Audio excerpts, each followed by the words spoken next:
organized by UNDP, of course, Babs at the heart of everything, the Asia Foundation, the SEGA project, or GIZ, working here in Lao PDR, and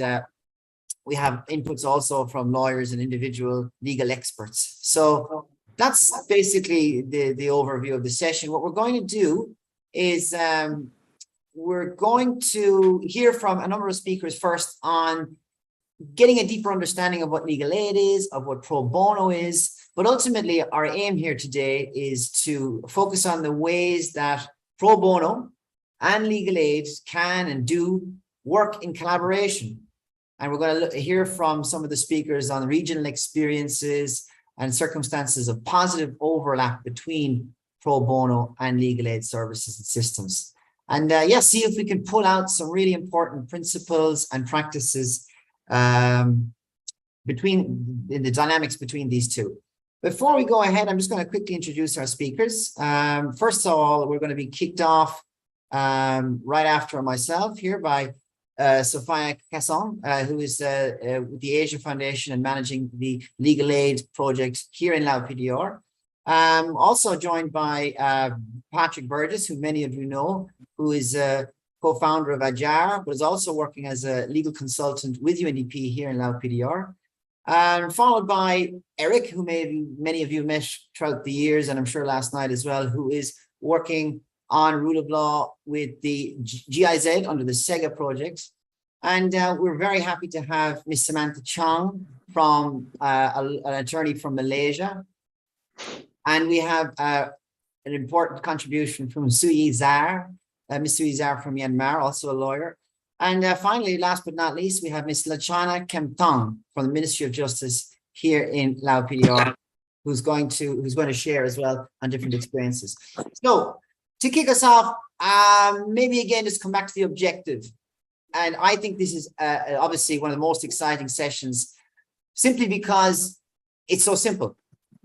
The way this has been framed is just about increasing access to justice. And what we're going to be talking about is two of the most powerful vehicles for increasing access to justice, pro bono and legal aid. And I think maybe just before we go ahead, it'll be interesting to unpack today our different understandings of pro bono, our different practices of both pro bono and legal aid from across the region, identifying some of those differences, but also pulling out some of the similarities. And what might also be interesting today would be to maybe unpack some of the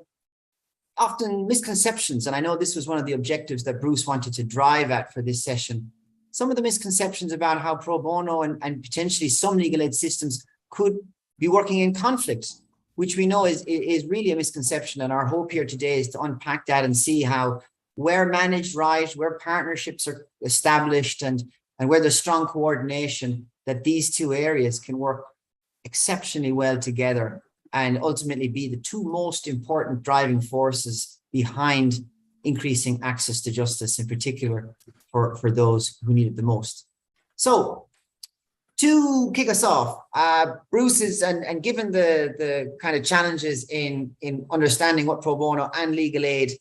mean, and trying to get a common understanding from across a wide variety of systems in the region, I think I'm going to turn to Sophia first to kick us off, who can maybe tell us a little bit about the Asia Foundation's work here in Lao PDR, and also some of their understandings of what it means to be providing legal aid, or what legal aid means to them. And also, Sophia, you have the floor as well. Maybe just even elicit some responses from the crowd who can contribute to you and your understanding of what legal aid means. And following that, then we're going to turn to Patrick, who will hopefully do the same for pro bono. And following that, we're going to hear from all the speakers to be able to weave the pro bono and legal aid work that's happening around the region together. But allow me now to hand over to you, Sophia, and see if you can help us unpack what legal aid means first to TAF, and then maybe over to you, Sophia. Thank you, and apologies for my dog who's started to bark right now. Okay, so I am working for the Asia. I am working for the Asia Foundation Legal Aid Program, which is funded by USAID and a private donor And we also have some funding from INL as well. So first of all, I wanted to ask people what they think legal aid is. And I'm going to, first of all, offer a definition. So according to the work that we are doing here in Laos for the Asia Foundation, legal aid is defined as a system of providing free advice about the law and practical help with legal matters for people who are too poor to pay for it, or who meet other criteria in Lao PDR. And legal aid is critical to ensuring that everyone has access to justice. And it is connected to pro bono. So pro bono is not a supplement to legal aid, but rather complements it. So I'd like to put the floor out to some other people for some other definitions of legal aid and how legal aid is offered in your countries. Yes, Vish? Hi, good afternoon, everybody. This is Vish. I'm a Forai's project lead based out of Delhi. I think it's a very, very interesting topic, and this is something that we often have a lot of confusion about. So I think first the similarity. The similarity is I think both are onerous tasks and both don't get you as much money as you otherwise would get. But I think in our context, I speak partly for the subcontinent. I think legal aid is usually that is something which is the duty of the state. Justice being a fundamental right, and then access to justice being a corollary of that, is to ensure that everybody has access to some kind of legal representation if you're in conflict with the law or if you want to be able to proceed in the legal courts or through the legal system. So that is legal aid as broadly as I understand it. So it's, I think the main differentiating thing for legal aid in my sense would be that it's usually funded and taken care of by the state. Legal aid, also the payments made via legal aid can be any amount. So unlike pro bono, it doesn't have to be a nominal amount. It doesn't have to be low bono or an honorarium. It can be any amount. So that's my understanding. And I'll be very keen to know if it fits in with your understanding as well. Thanks, Sophia. Thank you. Would anyone else like to offer a contribution? Sorry, I'm just trying to look at if anyone else has their hand up.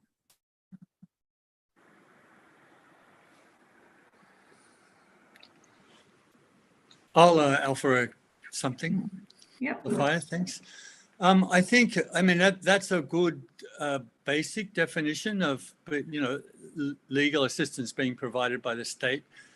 But it does get muddied in places where the state actually doesn't provide any legal or very much legal assistance, and very much where legal aid systems are not independent of the state. And then you also end up with this situation where the state is, the prosecutors and the police are the agents of the state, and legal aid is also an agent of the state. And you end up without two sides in a criminal trial, for example.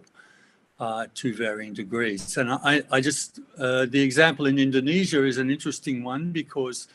during the 1960s, the legal aid movement began during the Suharto military dictatorship, and it was all civil society. So it was not government, it was NGOs for decades providing, and they call themselves Bantuan Hukum, legal aid organizations. And even today, when finally we all worked, and I worked on that, creating a national system. They wanted a national system that was led by independent civil society organizations. And so now there's an accreditation process. More than 600 NGOs are accredited to provide the services, and the government reimburses them. So they are independent of the government. They provide services and they get reimbursed for that. A bit like a duty care system in other countries, which is supplementary, but in Indonesia, the main part of the legal aid system is by independent civil society organizations. So I agree that that basically we can say legal aid is supplied by the state, and pro bono is free legal services that are given voluntarily by lawyers. But it's a little bit, I just want to say it's in the Southeast Asian context, it's not quite so clear, because legal aid lawyers, for example, in many of those organizations, they're the social justice lawyers. So they're working perhaps their contract says 40 hours a week for the legal aid organization, but they're working 80 hours a week. And a lot of that could be considered in other places pro bono. And also those legal aid organizations work in the same human rights networks and are assisted by private lawyers working on a pro bono basis, for example, for constitutional challenges, for representing class actions of evictions, etc. So the two do mingle, and our understanding from more developed systems of the government providing legal aid and the private lawyers providing pro bono sometimes is not as clear when the government is actually not providing much legal aid. That's all I wanted to introduce with. Thank you very much, Patrick. And yeah, thank you for introducing the idea about all the issues in low resource settings where governments often don't actually have the resources to provide the funding for legal aid services either. For instance, in Timor-Leste, where I used to work for a long time, there was a government-run public defender system, but it also was suffering from lack of resources and lack of training. And so actually a lot of the legal aid was provided by NGOs or private lawyers, and those NGOs were funded by international donors to provide legal aid. So you also raised the issue of the criteria of who is eligible to receive legal aid. Now here in Laos, there are several criteria of people that are eligible to receive legal aid. So one is poor people, so people with no income or income below the poverty line. Also people living with disabilities, people who are disadvantaged, so they may be living in remote areas who don't know Lao language, children in need of special protection, women and children victims of violence and victims of human trafficking, and then also accused in certain criminal cases, particularly juveniles, juveniles accused of crimes. So I know that both Patrick and Vish raised issues around the criteria of those who are eligible for legal aid, and I'm just wondering if other people have thoughts about what types of criteria generally apply in this region for people that are eligible to receive legal aid.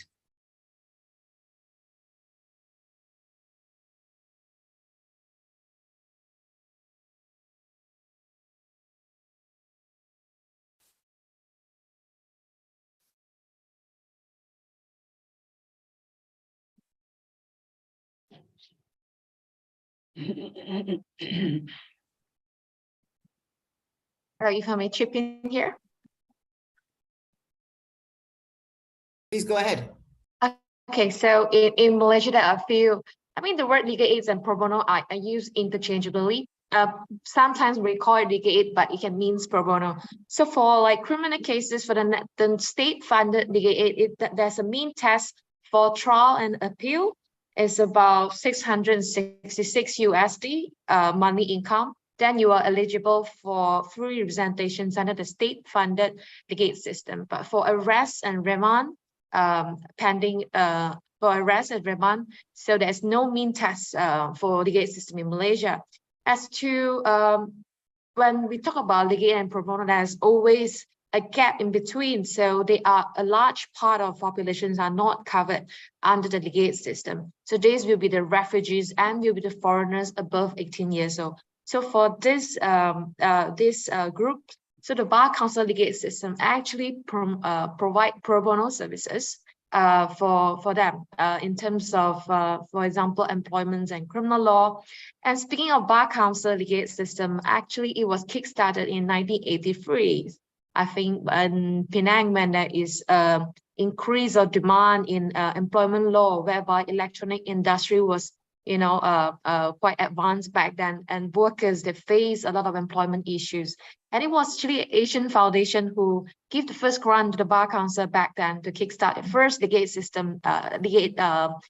center in Kuala Lumpur. So since then, we have gone a long way. So every year, a member of the Malaysian Bar, when they need to renew their lawyer license, they will need to pay about 25 USD to support the administrations of these Bar Council legal aid systems in all 9 states in Peninsular Malaysia. So in Sabah, Sarawak, they have different state bars. So eligible for the government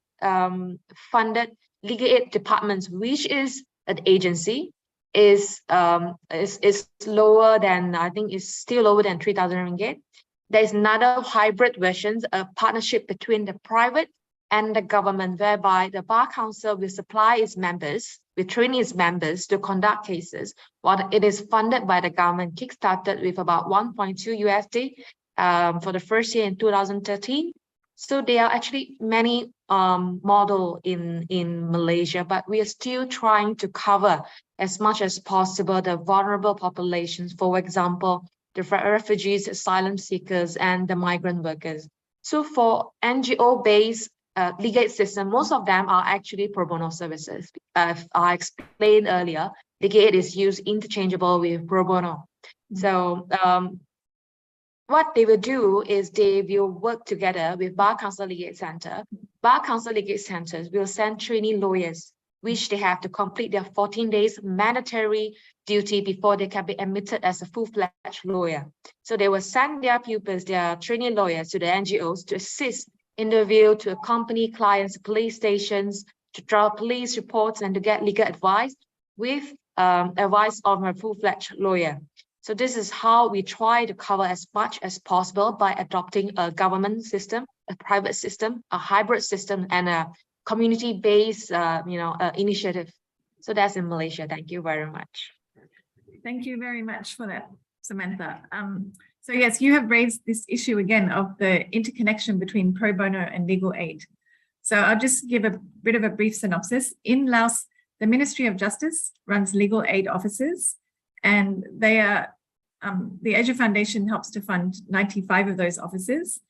And LuxDeb supports about 35 more, and then others have been supported by UNDP and other donors as well. And at those legal aid offices, there are Ministry of Justice staff at the provincial and district level who can provide legal information and legal advice and help with legal documentation. However, if someone needs legal representation, then it has to be referred to a registered lawyer under the Lao Bar Association. Now, the Lao Bar Association also runs legal aid clinics, and these are also supported by the Asia Foundation. And then there are also some other legal aid clinics run by not-for-profit associations, such as the Association for the Development of Women and Legal Education here in Vientiane. And then there are also others run by the Lao Women's Union. And again, so most of these legal aid clinics do have lawyers available that can provide legal representation. Also in Laos, everyone who is a registered lawyer is supposed to do 40 hours of pro bono work to support legal aid.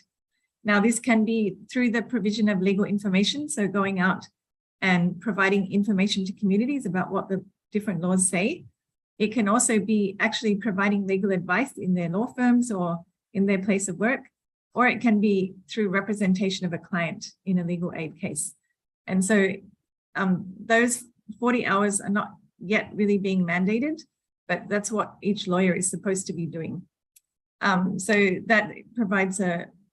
good interconnection between the pro bono work that lawyers are supposed to be providing and also legal aid services to try and increase the access to justice for poor people and disadvantaged people here in Laos. So I think that's all from me, Sean. So I might pass on to the next speaker. Absolutely. No, excellent, Sophia. Thank you very much. We were not always quite sure how this would play out, but that is a perfect introduction to take our conversation forward. So maybe just a very brief overview. I'm not going to go over what Sophia has said, but it's really great that we've started to unpack some characteristics of what legal aid means. And Vish has hit on a very important first point, which is it is important to consider who provides the service. If it is the state, is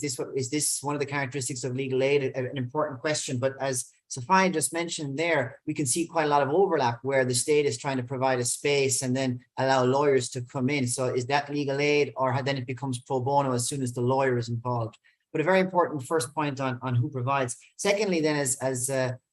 Sophia highlighted, who receives it? Does that then change in any way, whether we're talking about pro bono or whether we're talking about legal aid? And the experiences tends to be,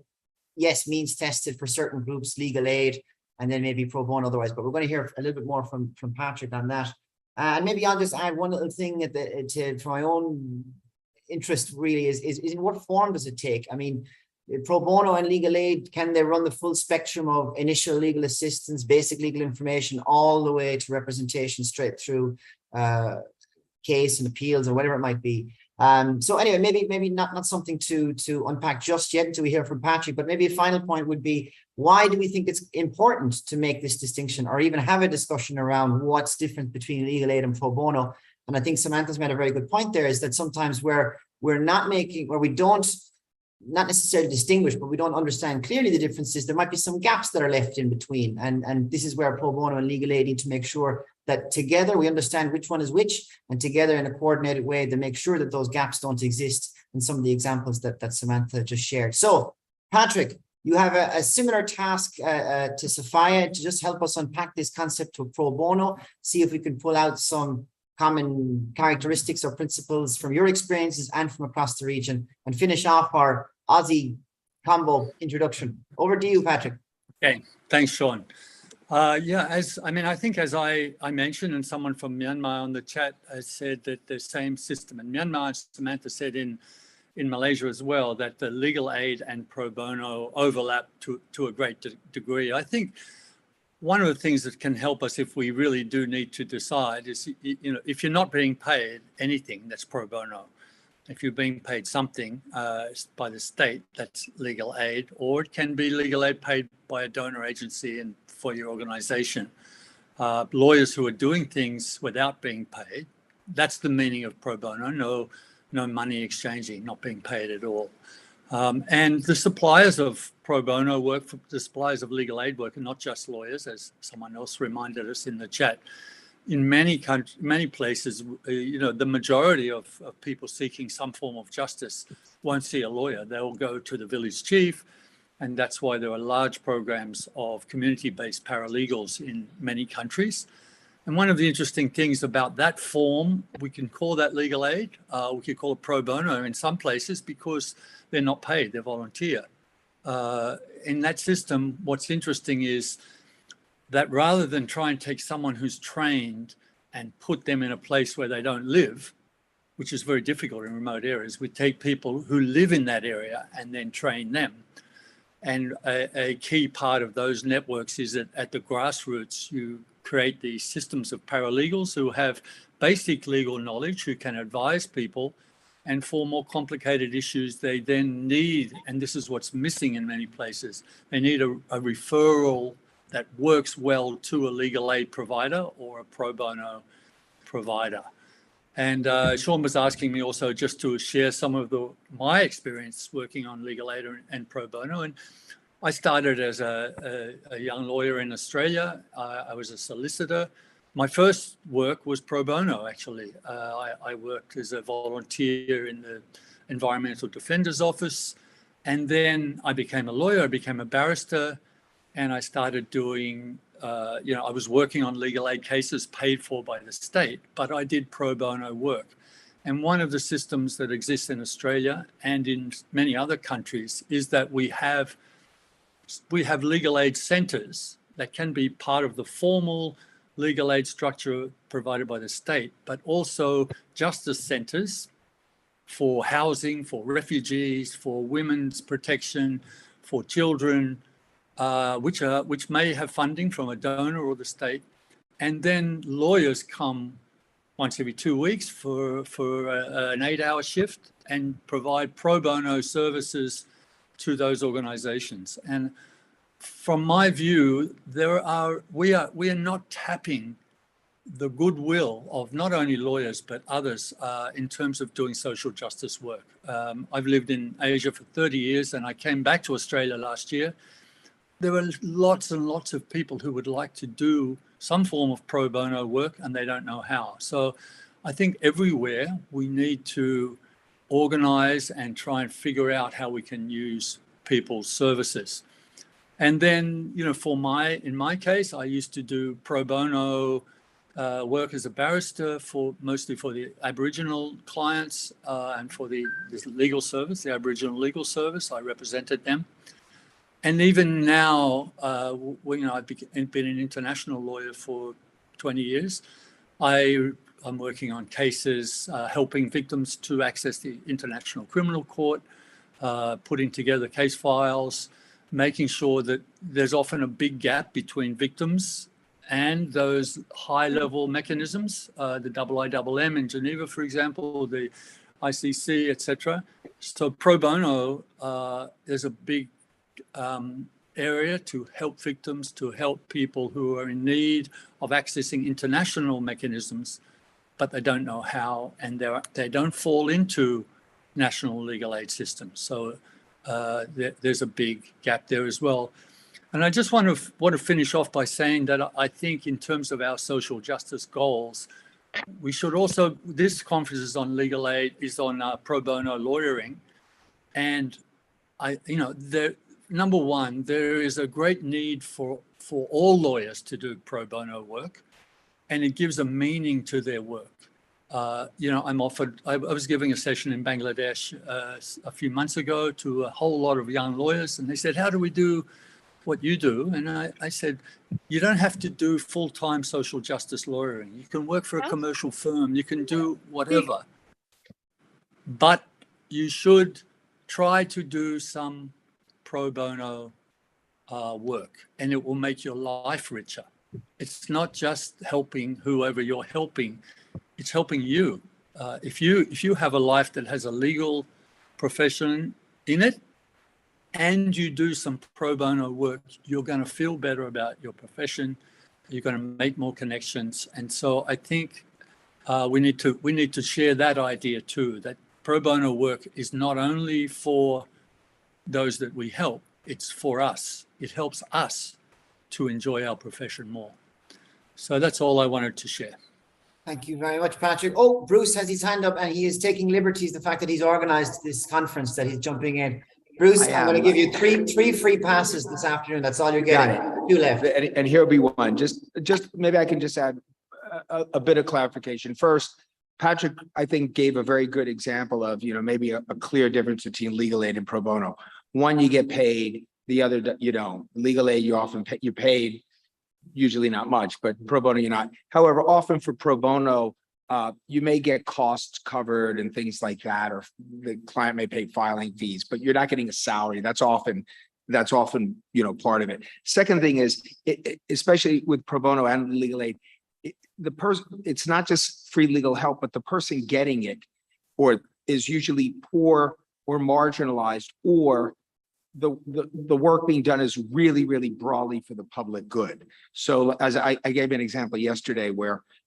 my family asks me all the time to help them do wills and stuff. They have money and I do it for them. I love it. It's great. It's free. It's not pro bono. It's definitely not legal aid. So I think that that's also important to understand. But it could be other things like for the public good. We gave an example in the last session about the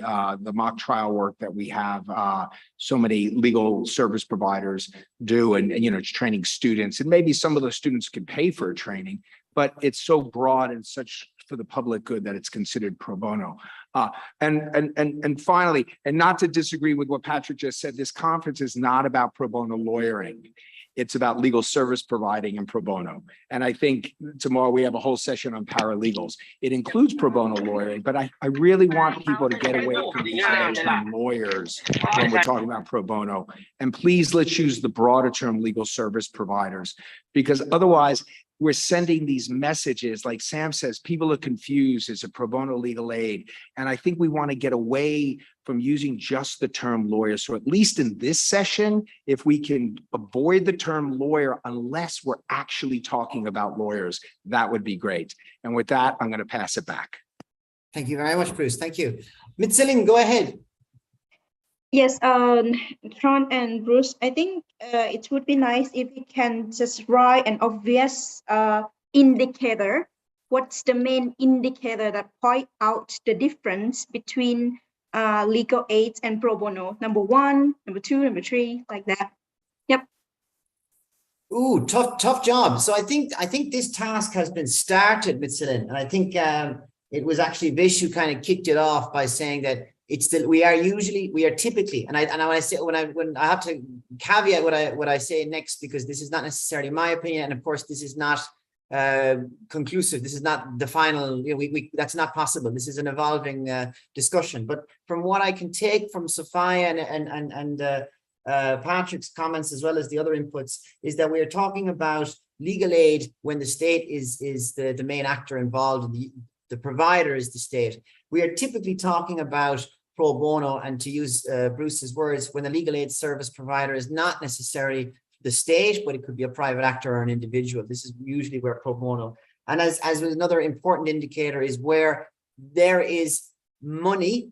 where there is even small or nominal amounts of a fee involved. It's typically a legal aid that we're speaking about. And pro bono, I think Patrick almost said it by definition, but he didn't say it. Pro bono means that there is no money really exchanging, and that it is a free service. But again, we'll move away from conclusive definitions or characteristics at this stage. Just some, but I think, Vincent, you've said it quite well, is that these are just indicators at this stage. And of course, then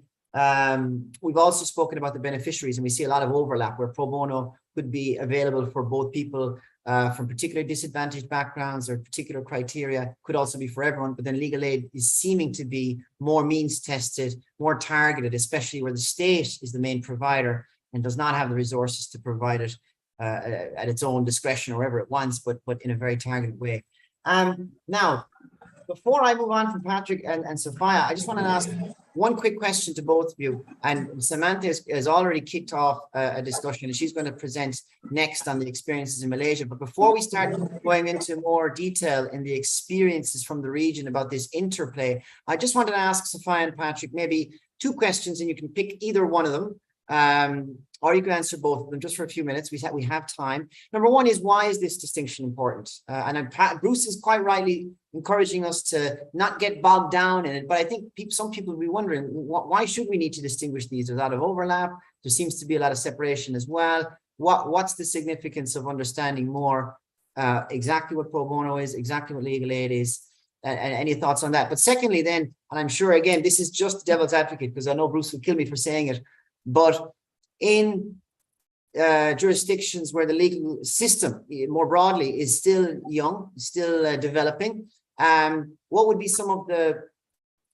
one of the comments might be that pro bono can be a very difficult concept for lawyers who are struggling to make a living and struggling to bring in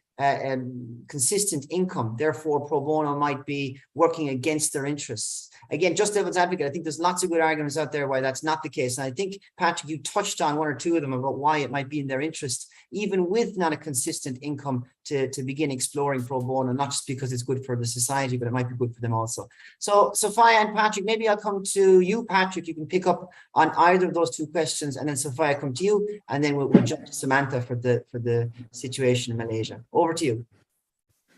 Thanks, Sean. Yeah, I think part of the confusion is that, first of all, lawyers love borders, and we want to know that there's a definition and what falls. And when Samantha and I both said, well, actually in Indonesia and Malaysia, the two terms intermingle or interchangeable,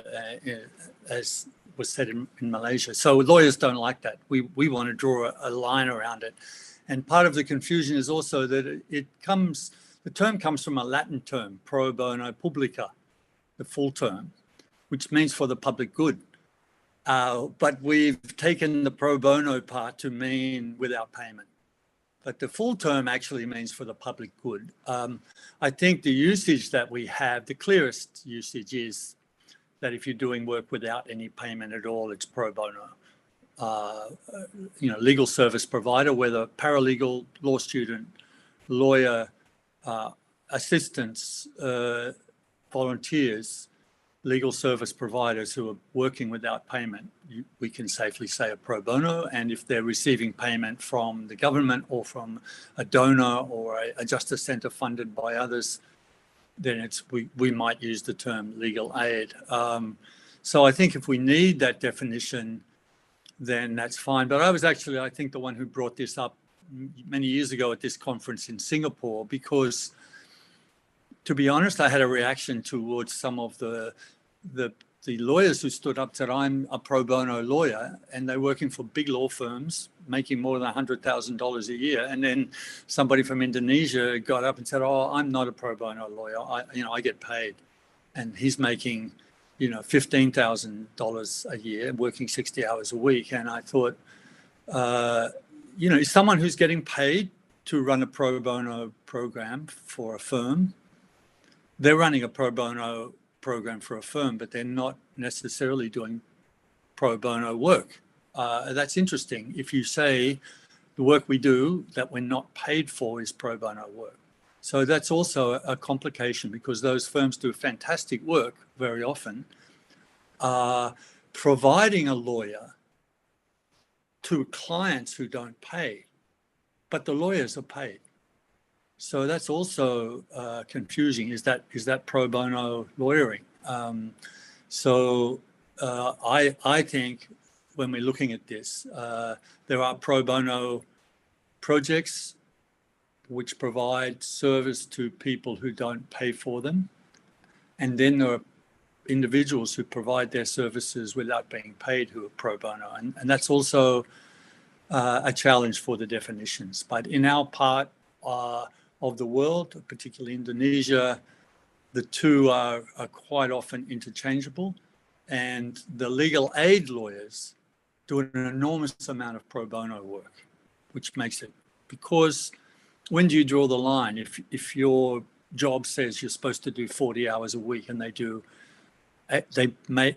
take a salary which is 1/10 of what they could earn in the commercial sector, and then they work an extra 40 hours, in many ways that can be considered pro bono, even though they call themselves a legal aid lawyer. So there we have the confusion of it. In the developed systems, it's very clear. In Australia, legal aid is funded by the government. The formal system, also the justice centres, are funded through the government but independent, and lawyers will give their services pro bono to them. But in other systems, it's a little bit more confusing, and it mixes. So I don't think it matters that much as long as we're doing pro bono publica, which is for the benefit of the public, and we understand what pro bono legal service providers are, and encourage whoever they are. I also have been working trying to get accountants and office managers and others to do pro bono work in the legal aid, assist social justice area in this region, because many of the NGOs who provide social justice, they need management, finance help, accounting help. So, I want to expand this pro bono movement, Bruce, to include other skills. So that's the end of it for me. Thank you, Patrick. You got two birds, one stone there. I mean, we may want a distinction, but sometimes it's not worth it. And coming back to pro bono publica is what's most important here. And that's another reason why in many of these contexts, this is why lawyers should be encouraged to go forward this, because there is a huge demand for their work and their services. So anyway, that I won't even try and add to what you said there. That's really helpful to kill those two birds with one stone. Sophia, anything to add? Either of those questions or any final comments from you for this part before we move on? I think Patrick's last point is really important, that it would be good if we can expand our concept of legal services. Like, there are a lot of NGOs and other organizations out there that they need more support. They don't just need, lawyers to support them in order to do the great work that they're doing, but they need support from accountants and financial managers and others with organizational capacity support. And it would be really good if we could get the volunteer spirit of people with those kinds of skills to assist in the same way that we are trying to do with people with legal skills who are providing pro bono work for all sorts of organizations and all sorts of people. Perfect. The both final comments align quite nicely in that if we get back to what this pro bono publica means, we get the broader understanding of it, the broader concept of it, and then we can really ensure that pro bono can, first of all, serve its original purpose, its original understanding, as Patrick mentioned, but also this increasing access to justice, which is the name of this session. But now if we're going to jump down to a little bit more with the practicalities, how this plays out in different systems, and Sophia and Patrick have already given us some examples from Lao PDR and from Indonesia, but Samantha's already touched a little bit on how this works in Malaysia. But Samantha, we're going to go back to you now to take us even further. We've tried to have some initial discussions on definitions or understandings, but we look forward now to maybe jumping into a bit more detail, hearing the examples from Malaysia and taking the conversation forward. Over to you, Samantha. Thank you, Sean. So I'm just going to explain about the legal systems and pro bono services in Malaysia. So like I have said just now, it is used interchangeable in Malaysia, but it's not the same thing. So for example, pro bono, you must have a public element, but legal aid can be something else. It's like in Malaysia, even political party will provide legal aid. Of course, we have a political agenda. So, but that might not be pro bono, you see. So the legal system and pro bono system in Malaysia is there's about 4 types of it. First is the court assigned counsel systems, is by the judiciary. So they will, I'll explain one to one. And the legal departments, which is a government agency. And then there's Bar Counsel Legal Center by the Malaysian Bar, which is a bar association in Peninsular Malaysia, and not including Sabah and Sarawak. So in this term, legal here is actually, it means pro bono, because lawyers who act in legal center, they do not receive any payment. And the last one is National Legal Aid Foundation, which is a partnership between the governments and the Bar Association. So for the first one, court assigned counsel, this is a legal aid system funded by the state for appeal and hearing trial for cases involving capital punishment, for example, murder, death penalty. And the court registrar will assign a solicitor, a lawyer to represent the accused. So the lawyers will receive money from the government to act for the accused. So the second one is a legal aid department, which is a statutory body. It is established under the law. So it provides legal advice to all legal matters. It has 23 branches all over Malaysia and have panel lawyers. So the panel lawyers will receive a lower rate compared to the markets, but they will act for the client. Normally, this is for family matters and certain employment cases. But for legal representations for criminal cases is limited to mitigation, child offender, and minor offences act. So, but currently, legal departments don't act much on criminal cases. All these cases will be referred to the National Legal Aid Foundations, which is a partnership between the government and the Bar Association. As to why this legal department does not carry on with trial and appeal, or the common perception was that because they are by the government, it is a bit not so reasonable for them to act against the government agency, which is the AG chambers. So you see, there's a conflict of interest here. So it is better for for a hybrid partnerships to act instead of government officer against government officers, because sometimes you can just change from,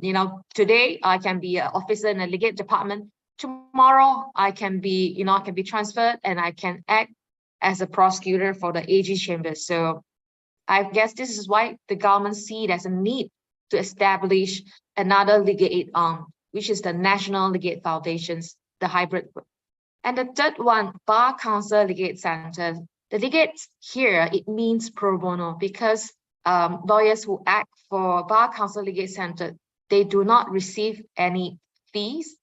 So they covered civil, criminal, family, employment matters. They act on a pro bono basis, and the client will pay for disbursement. So I see some questions just now about, traveling accommodations. So the client will actually pay for the filing fees, and they will talk with the judiciary whether they can waive filing fees for legal aid centers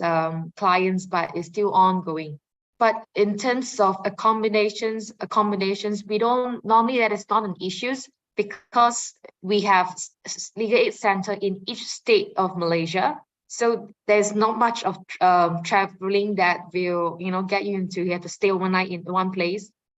So normally they only cover the filing fees and traveling, but lawyers do not receive any legal fees. So the last one is a National Legal Aid Foundation. MLAF.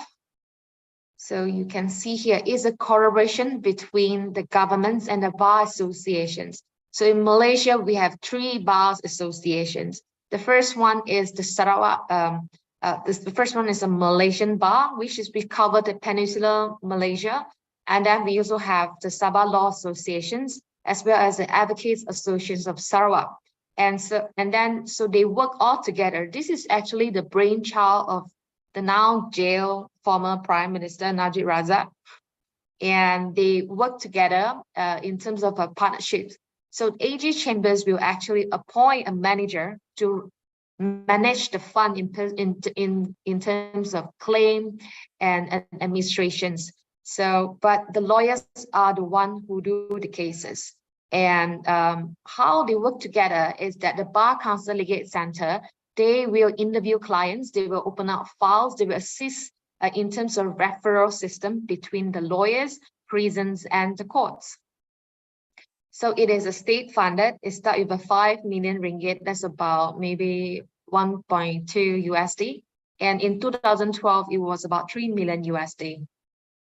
So introduction, why do we have this partnership between governments and the bar associations? Because in 2008, about 80% of accused persons charged in the magistrate courts were not represented. So, many, they do not have money to go for trial, so they will just plead guilty. This is the reason why prison is always overcrowded. And with the formations of national legal foundations, those who cannot afford legal fees will be provided with legal assistance by the national legal foundations. And those lawyers, they will receive nominal payments. Not much, is about, I think for a bail application is about 8 USD, which is about 10% from our normal legal fees. And the operation, so how they work together is the existing Bar Counsel State Legal Center will also serve as the branch offices of the National Legal Foundations. So you can see the Bar Counsel State Legal Center, they will operate 2 arms. One is the pro bono services to cover those who are not covered under the state-funded legal aid system. And they also serve as administration officers for the National Legal Foundations. So they will process the claim and administrations. Lawyers will submit claims to the Bar Counsel Legal Center. After they process it, they will send to the HQ of National Legal Foundations. And about the coverage, it covers all Malaysians in terms of criminal cases, foreigners below 18, which are children, and it's only for criminal cases, and Sharia criminal law. So it covers from arrest, legal advice, and remand application. These 2, we do not have mean tax. So clients can come in, they don't have to prove how much they earn a month. These 3, they don't have to prove. We will provide these legal services free of charge. Because we understand when people are arrested, they are charged, they are very vulnerable. So we need to advance them with legal representations for free. But for trial appeal, we have to charge. They will have to charge. No, they don't charge, but they will apply a mean tax. So for those who don't earn more than 3,000 ringgit a month. Yeah, so I will share the slide later. And so how do we have the referral system? So we have walk-in clients, they can just walk in, they'll be interviewed, and then the officers will decide if this case fall under our jurisdictions. And then they will open up files. And the next one will be the police, when they will arrest a suspect, the police must inform National Legal Foundation via facsimile or email that these persons have been arrested, because we understand that the rights cannot be exercised unless there's a vehicle, unless there's some way of getting help. So the AG Chambers actually initiated this as a circular that the police must inform the National Legal Foundation whenever they have an email. What happened in the past is when there was a case whereby the police did not send notification, and that particular case, very unfortunately, the accused person actually died in custody after some torturing. So after that particular case, National Legal Foundations, the lawyers in Malaysia are very, very, they insist on this notifications, because in the old days, lawyers have to call up each police station and each hospital or prison and lockups to look for their client. And with this system, it has more transparency. And police, they cannot easily stop you because this is a government's and a bar association's initiative. And then other modes of referral will be if the accused is in court without representations, if trial or appeal, the court officer will inform YBGK or National Legal Foundation. And others, including the prison officers, they will also inform the National Legal Foundations via letter. Sean, how much time do I have? I mean, you're going well. I think you've got 4 or 5 slides left. Keep going. You're flying through. Okay. Yep. Keep going. Thank you so much. So what are the challenges? The challenges, first, the quality of lawyers, because we are paying a nominal fees and some lawyers tend to slack. This is one of the common issues I think we face across the jurisdictions. So what we did is we conduct audits. So there will be some committee members from the National Legal Foundations will go around and see what are the qualities of lawyers. So if there's a red flag, they might be referred to retraining. And of course, they are touting. Toutings are actually unlicensed individuals who receive payment on behalf of lawyers or law firm to secure client for them. So touting is actually illegal in Malaysia. And in Malaysia, we cannot advertise that, I'm a lawyer, come and look for me. So we can't do that. So some unethical law firms will actually employ touts for that. And, so this is one of the challenges. They will say, don't go to the free lawyers. They are no good. Just, come to us. And the third one, lack of valuations and monitoring. When, the scheme grew so big, sometimes it's hard to control the qualities. And administratively, there are some false claims because, too many apples in the basket. So there are some cases whereby lawyers are actually prosecuted for false claim. And one of the outcome for that is that claim get very slow. So sometimes we get our payment like after 3 months, but we get our payment. And police compliance, for some small police stations, they do not want to send notifications to the National Legal Foundations. So how do we get them to comply? So what they did is they will have monthly meeting with the police, the AG chambers, the prosecutions, and the National Legal Foundations, as well as the Legal Center to talk about this. So they try to give pressure to the police. You say, you have to do this. But this becomes problematic when there's COVID-19. They say, sorry, we can't do this. And the police will keep pushing blame. And this is definitely one of the biggest challenges we face. Sometimes lawyers get too friendly with the police in order to get businesses. They become to be, they are no longer independent. They are biased. They will force clients to plead guilty in order to expedite their claims and, just to want to close the file. And the public perceptions, free lawyers, mean inexperienced lawyers. We try our very best to do, to change the perceptions, but the challenge remains. And about geographical factors, in terms of Sabah, Sarawak, it is still a very huge challenge because, when you want to travel to town, it might take you 2 hours of walking and then another 2 hours of taking a boat. So it's very difficult for them to access to lawyers. So the former Chief Justice came out with initiative whereby they have actually modify a bus. They change it into a mobile courts, and lawyers will come on board, and together they go to the rural areas to help and to provide access to justice to Aboriginal peoples and etc. So it is very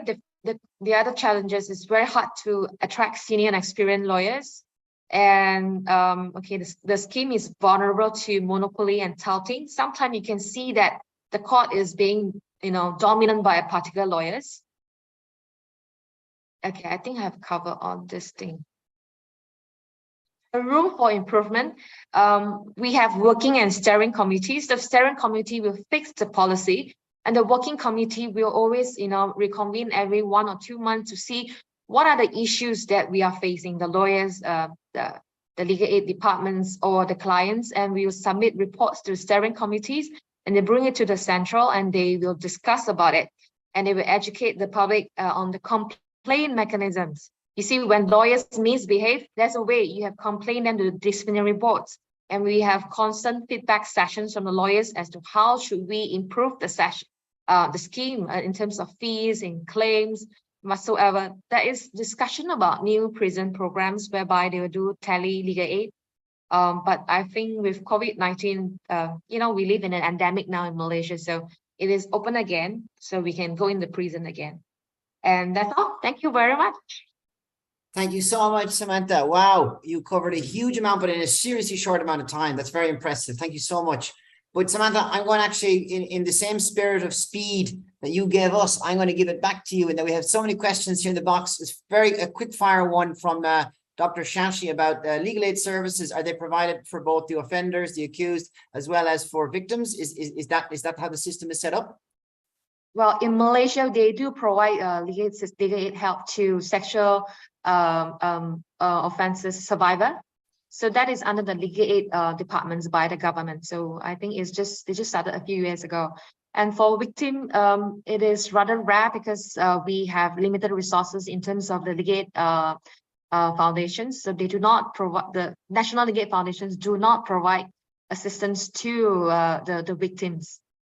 Perfect. Now, Samantha, one more that's come out here from Yadana. We have one question. I'm going to maybe come to them, but very quickly, Yadana has made this point earlier about whatever it is, and you seem to be in agreement in Malaysia because it's so interchangeable. Use of terms are so interchangeable. But at the end of the day, are we getting the help to the people who need it? And this has been raised, and this actually came. It's great to see that the current system in Malaysia was born out of a problem. You know, it's not a ready-made solution that they tried to push on something. They were looking at the problem, and the current system you have is born out of that 80% of no representation. So you didn't mention it in the challenges, but I'm interested to know, or we're interested to know here in the comments as well, in the questions, how well is this system able to cover, the demand and is able to ensure representation? Because it didn't seem to come up in the challenges in terms of the coordination isn't there, there's duplication, or you're not getting to everyone you need to. And I think that's probably something that Bruce also mentioned in the chat box here, is that how well are these systems, or pro bono and legal aid, or whether it be the bars associations running the systems or the government, how well are they together ensuring access to justice for all and getting the help to people who need it? Well, thank you, Sean. Of course, there's a huge amount of people that is not covered by the legal aid systems, but funded by the government. So this is where the CSO, the NGOs, cooperations with the Bar Council legal aid centers come in. So, for example, one of the most vulnerable groups in Malaysia is the LGBT groups, as well as the migrant, refugees, and asylum seekers. So how we want to attempt to cover this huge amount of people is that they will work with NGOs, and they will assign actually students, pupils, which are the training lawyers who have to undergo 14 days of mandatory legal aid duties. They will be assigned to station at that particular CSO. So when they face with a legal aid problem, they report back to the Bar Council legal aid centers, which has a pool of lawyers that specialize in that particular field. For example, immigration affairs, refugees, and they will advise from them. So this, and then they will also be, sometimes they open up files under the legal aid center, and they will assign lawyers for cases that are very needy and urgent. So this is an attempt. How do we try to cover? And under the Bar Council as well, there are multiple committees established. For example, the Human Rights Departments, which will cover freedom of expression, freedom of assembly. They are Bar Council, migrants, immigration affairs, refugee, and asylum seekers, which will oversee this large amount of people which is not covered in the legal aid center. And in these committees, they are members from the NGOs themselves. So and there's child rights committees, there's women rights committees. So this is the initiatives by the bar associations to provide affordable, pro bono services to the vulnerable groups in Malaysia. Well, Samantha, you just answered a question without even looking at, you got in the box, which is how the interplay goes and how they ensure coverage. Because you mentioned the panel of lawyers sitting in the legal aid, but then also how do they actually engage these bar federations and associations to get help? Final question, actually, Samantha, before we move on, is what the secret sauce to this seems to be the very positive collaborative relationship between government through the provision of legal aid, the legal aid department, that you mentioned, as well as the bars and the private practitioners. I mean, you were a lawyer yourself. What's the relationship like? And is that the secret sauce? Is that why you've been so successful? I think one of the reasons is that we have a long-standing history whereby the training lawyers have to undergo legal duty in legal centers. It is where they open up with their, their eyes that, people actually need help and we can make a difference. So we have a long traditions of doing pro bono and legal services. So you can see the past law ministers, most of them were practitioners as well. So that spirit is implanted in them, and it is widely recognized that pro bono and legal services is a must. So far I don't that there has been a very pleasant working relationship with the government, but of course the finance ministry might not be that helpful sometimes. So what we did is we give them pressure to parliamentary questioning as to when are we getting our fund. So you see, the law ministry is fine with us. So sometimes we just have to go after the financial ministry for the claims and the money. So I think it has to do with the long-standing pro bono legal culture within Malaysian lawyers. Perfect place to finish. Thank you so much, Samantha. That's excellent. Now we're going to quickly jump north over the Mekong into Lao PDR and to hear a little bit from a government perspective on legal aid service provision to our close friend here in Lao PDR, Ms. Lochana Kemtang. I think Lochana is going to present in Lao. So for anyone who's going to who wants to follow along, just change Pasa Lao, of course. Yeah, absolutely. So we're going to move the interpretation to English for anyone who hasn't done so already, so that you can follow Lochana's presentation. So Lochana is an officer in the head of the division inside in the the Administrative Judicial Promotion Department in the Ministry of Justice here in Lao PDR, and has been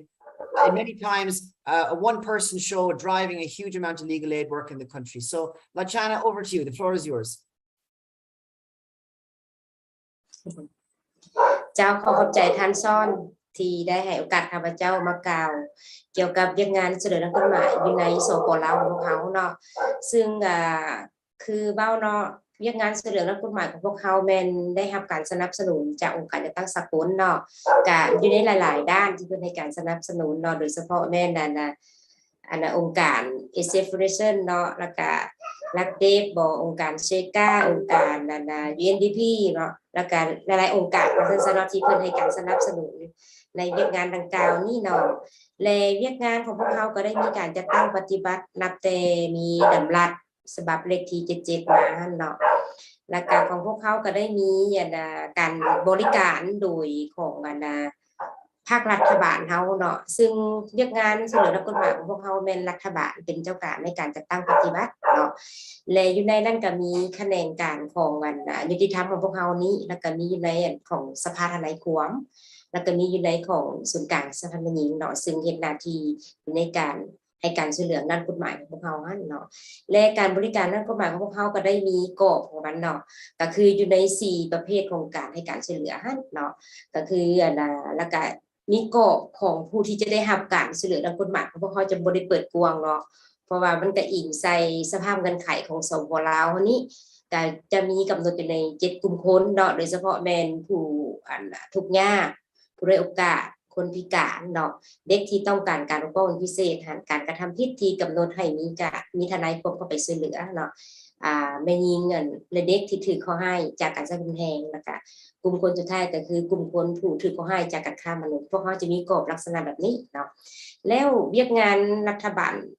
ของพวกเขานี่ในการให้การสนับสนุนโดยเฉพาะแม่นว่าเรื่องเฮาก็วางกรอบนโยบายของพวกเขาโดยเฉพาะแม่นในเรื่องงบประมาณแล้วก็บุคลากรที่จะไปบริการให้การช่วยเหลือด้านกฎหมายของพวกเขาหั่นเนาะซึ่งว่างบประมาณก็แม่นงบประมาณของภาครัฐในส่วนหนึ่งแล้วก็เป็นการประกอบส่วนขององค์การจัดตั้งทางภาครัฐเอกชนหั่นเนาะแล้วก็อยู่ในนั้นก็เป็นการระดมทุนขวยจากการสร้างกระบวนการที่ถูกต้องตามกฎหมายของพวกเขาหั่นเพื่อระดมทุนเขาไปอยู่กองทุนช่วยเหลือด้านกฎหมายฉะนั้นแหละอยู่ในการจัดการบริหารเวียกงานช่วยเหลือด้านกฎหมายของพวกเขาหั่นเนาะมันจะมีเรื่องคณะผู้สภาบริหารกองทุนมาเป็นผู้ หนึ่งที่มาเป็นหน่วยงานที่จัดการบริหารเรื่องงบประมาณในการช่วยเหลือนักกฎหมายของพวกเขาในงบประมาณของพวกเขาจะมีในเรื่องของการบริหารเนาะแล้วก็มีเรื่องของการให้การช่วยเหลือนักกฎหมายของพวกเขาเนาะโดยเฉพาะแมนอยู่ในประเภทที่4ในเรื่องของการเป็นผู้ต่างหน้าในการดำเนินคดีของพวกเขาเนาะอันนั้นเป็นเรื่องของการจัดการบริการเรียกงานช่วยเหลือนักกฎหมายของพวกเขาและสำหรับผ่านมาพวกเขาได้มีการจัดตั้งปฏิบัติแล้วได้ในเรียกงานตัวนี้เนาะตามนโยบายของภาครัฐเขาที่ได้กำหนดไว้ในดำรัสว่าด้วยการช่วยเหลือนักกฎหมายให้เนาะคืออยู่ในเบื้องต้นองค์การให้การสนับสนุนเป็นเอื้ออำนวยIT บอกเครื่องใช้ของการต่างๆเนาะเพราะว่าอยู่ในสภาพของสปลาวเฮานี่ก็ยังมีหลายอันที่ต้องได้ปรับปรุงเนาะโดยเฉพาะแม้ในเรื่องของสถานที่ที่จะเฮ็ดเวียกนั้นเนาะองค์การที่เพิ่นจะให้การช่วยเหลือจะเป็นเรื่องของIT ที่ข้าได้กล่าวมาหั่นเนาะแล้วก็ว่าเรื่องการสร้างความเข้มแข็งให้กับพนักงานรัฐโดยเฉพาะแม่ผู้ที่จะให้การบริการทางด้านกฎหมายนี่เนาะต้องมีความรู้ในเรื่องของเรียกงานช่วยเหลือด้านกฎหมายของพวกเขานี่โดยการจัดฝึกอบรมอันนี้อาจเป็นอีกเรื่องนึงที่เพิ่นให้พวกเขาสร้างความแข็งในจุดนี้ว่าพนักงานพวกเขามีความพร้อมแนวใดในการที่จะให้บริการการช่วยเหลือด้านกฎหมายของเขาเนาะแล้วผู้ให้บริการอยู่ในเรียกงานตัวนี้คือข้าพเจ้าได้กล่าวเบื้องต้นว่าเป็นพนักงานรัฐเนาะและก็ทนายความเนาะทางพนักงานรัฐและทนายความแม่นผู้ที่ถูกแต่งตั้งเนาะจะเป็นผู้จัดการบริหารในเรื่องงานช่วยเหลือนักกฎหมายของเขาและฉะนั้นเอาคืออยู่พนักงานรัฐกรจะมีอยู่ในแขนงของพวกเขาเราจะมีอยู่ในแขนงของสภานีนั่นเนาะส่วนทนายความมันจะอยู่ในสภาทนายความที่เพิ่นมีการแต่งตั้งคือข่าวได้กล่าวมาเนาะแต่พวกเขาจะบ่ได้มีคือพวกเพิ่นมีเงินเดือนเล็กๆน้อยๆให้กับผู้ให้บริการพวกเขามันบ่มีเนาะบ่มีตำแหน่งบริหารนี่แม่นพวกเขาเฮ็ดตามหน้าที่เนาะคือทนายความก็ยังบ่มีเงินเดือนลักษณะนี้เขาเจ้าคือเฮ็ดหน้าที่ในตัวนี้เนาะอันนั้นมันคือบรรดาประเทศต่างๆก็พยายามผลักดันให้มีการสุขยุและส่งเสริมให้ประชาชนในกลุ่มคนที่ข้าพเจ้ากล่าวมาเข้าถึงความยุติธรรมได้ซึ่งแม่นกลุ่มคนที่ทุกข์ยากเนาะที่บ่มีเงินที่จะไปจ้างให้ทนายความที่ไปช่วยเรื่องคดีความของตนเองได้เนาะอันนี้แม่นก็คือกันกับเงื่อนไขของทางมาเลเซียเป็นนายกขึ้นมาเลยเนาะว่าควรจะมีการจัดการเอาใดแล้วการสนับสนุนให้ผู้ที่เป็นผู้ต่างหน้าในการดำเนินคดีแล้วก็ผู้ที่จะได้รับการช่วยเหลือเนาะก็คือตามดำรัสพวกเขาแม่นภาครัฐเป็นเจ้าการในการใช้จ่ายในสิ่งที่จำเป็นสำหรับทนายความและสำหรับผู้ที่จะได้รับการช่วยเหลือด้านกฎหมายเนาะแต่พวกเขาบ่มีค่าแรงงานให้กับทนายความเนาะแล้วคือของมาเลเซียเพิ่นได้ยกขึ้นมาว่ามีสถานที่พักเซาของพวกเขาแม่นจัดเสร็จอยู่ในเรื่องของการใช้จ่ายในสิ่งที่จำเป็นมันก็เรื่องการเดินทางก็เรื่องการกินก็เรื่องการพักเซาอยู่ในนั้นเนาะพวกเขาจะมีตามระเบียบของภาครัฐบาลของพวกเขาอันนั้นแม่นในการบริการหรือว่าการตอบแทนในเรื่องของการใช้จ่ายในสิ่งที่จำเป็นเนาะจะบ่มีลักษณะแบบนั้นและบัดนี้อยู่ในกรอบของรัฐบาลลาวเฮามีแล้ว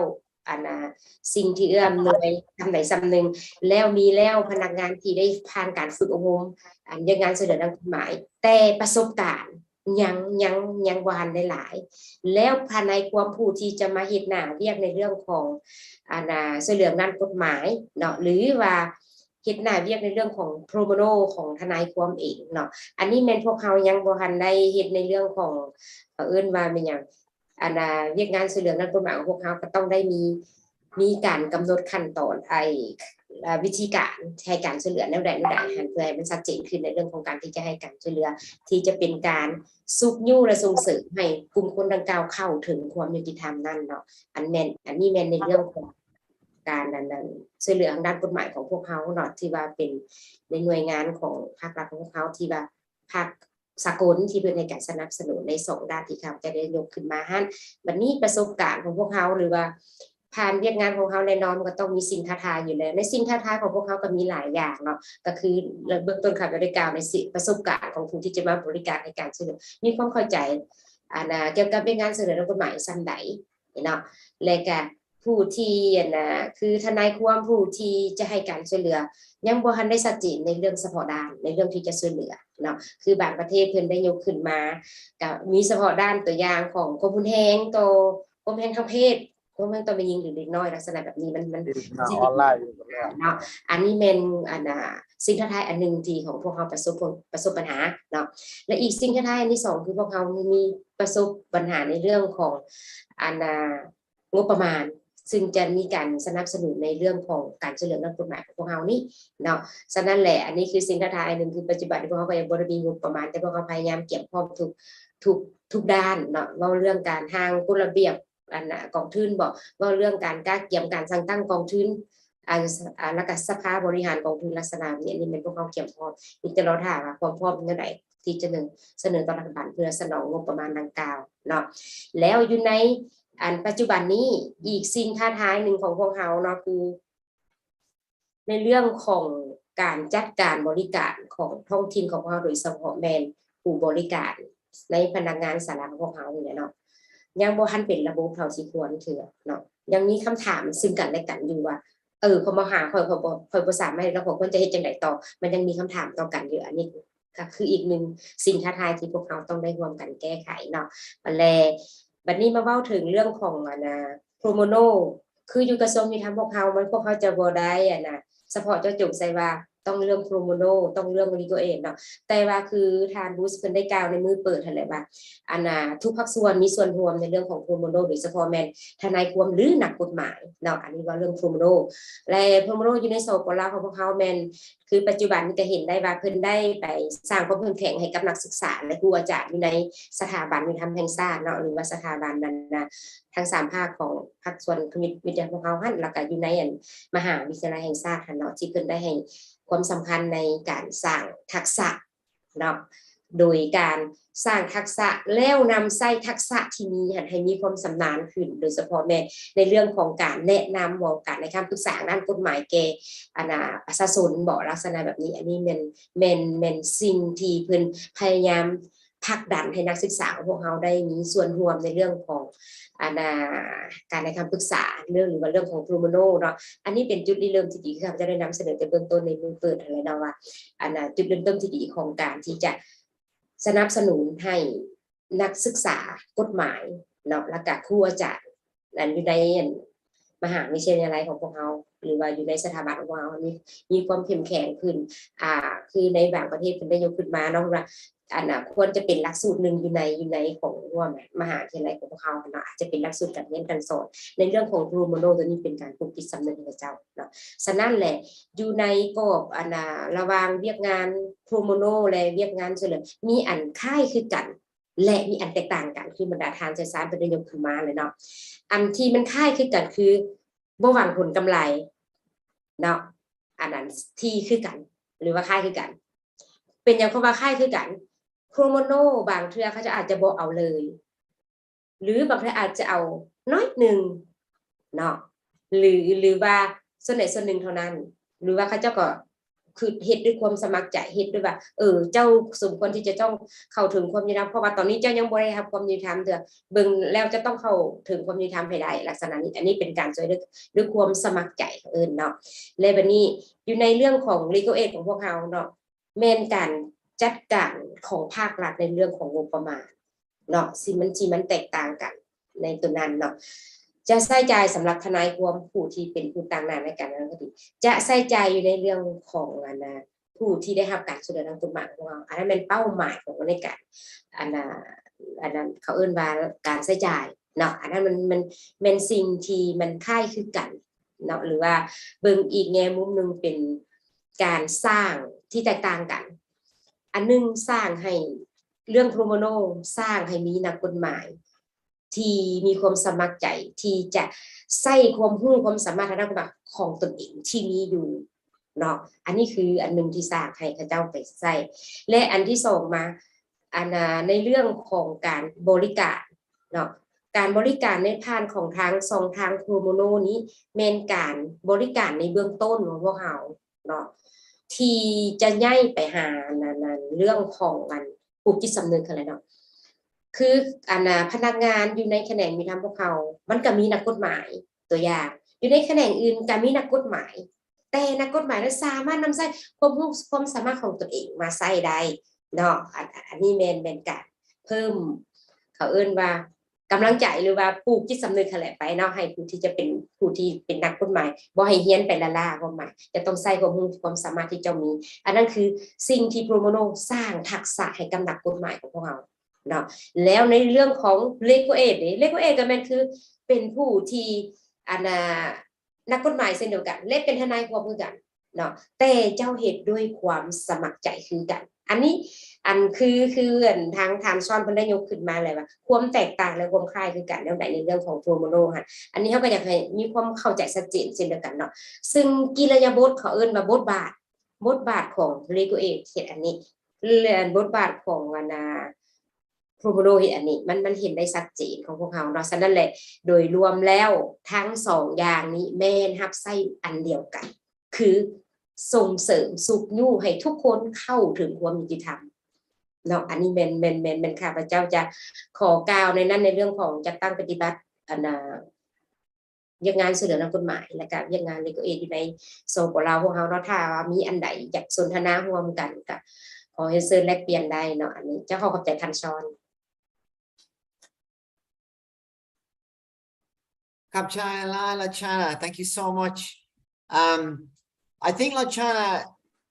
is doing herself in one disservice in that at the beginning of her discussion, Lachana, we should highlight for anyone who's unfamiliar with the system here, following a great presentation from Lachana, is that the legal aid system in Lao PDR is effectively 2 years old. If you want to put a positive, optimistic spin, maybe 3. Very early days in the system, and Lachana has been really important, really critical for driving it. But in addition to that, the entire legal profession numbers somewhere in around only 300 qualified lawyers in the country. So it's very interesting to hear immediately following what many would consider quite now a sophisticated system in Malaysia, quite advanced, and watching as Lao PDR is exactly as Samantha said, trying to build that culture of legal assistance and pro bono support, but really driven in large part here by the government. And I think Bruce is making this point in the chat box as well, that of course the government will need help through the legal profession, and so that we understand the differences between these. But anyway, first of all, that gives a little bit of context into the huge challenges here in Lao PDR. But Lachan, I'm going to ask you one question that comes up here around capacity, and just from the perspective of yourself on capacity development. You mentioned how much of a challenge it is to ensure that the legal aid providers can give good quality advice and assistance, because now it really is the legal aid providers who are the main mechanism. Without the support of bar associations yet, or with maybe not as much support as we're hoping for yet. But my question to you, Lachana, is how does the Ministry of Justice combat the high turnover? As we know, many of the civil servants can often move on. They leave the ministry or they leave the department, and a lot of the information they have can possibly go, or maybe this isn't a problem. Because as we know, for lawyers, maybe they stay lawyers their entire career and they build legal skills and knowledge that they can dispatch pro bono. But for civil servants and for legal aid service providers that are not to the legal profession, or not members of the legal profession, as is the case in the Ministry of Justice in Lao PDR, how do you meet that challenge, or is that a challenge that you face? And if so, how do you think you can combat it in the future? And if you'd like me to repeat, Lachana, please let me know. Over to you.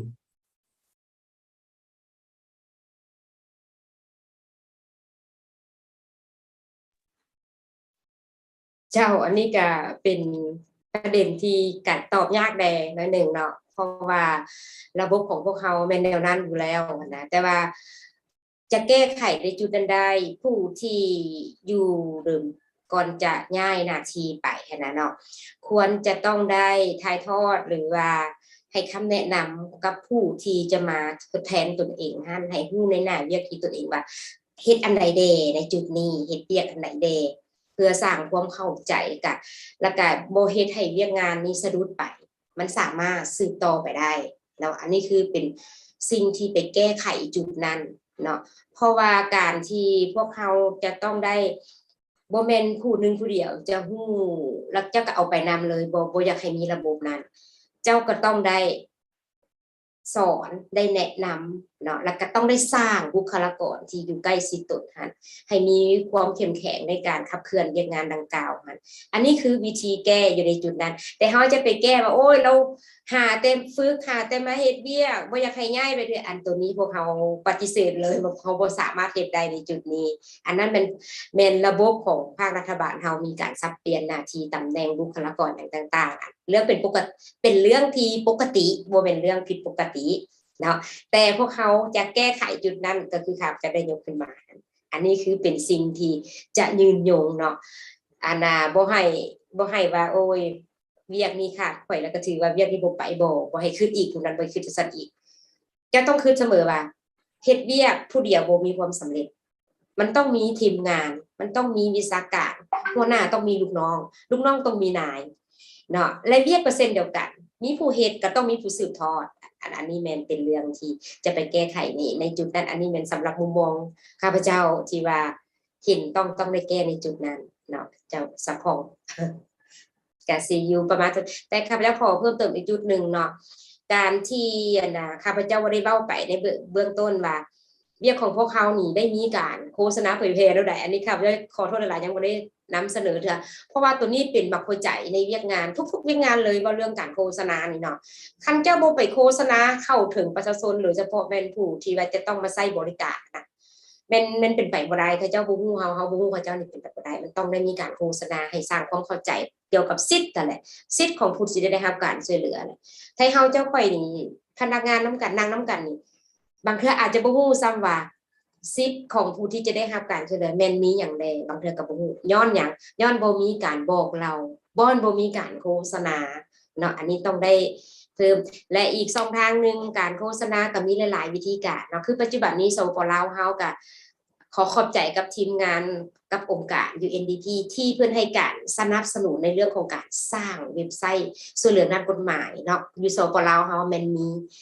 เว็บไซต์การช่วยเหลือด้านกฎหมายของพวกเฮาเนาะบรรดาท่านสามารถเข้าไปเยี่ยมชมในเว็บไซต์ของพวกเฮาได้เลยเนาะแล้วแกก็พวกเฮาก็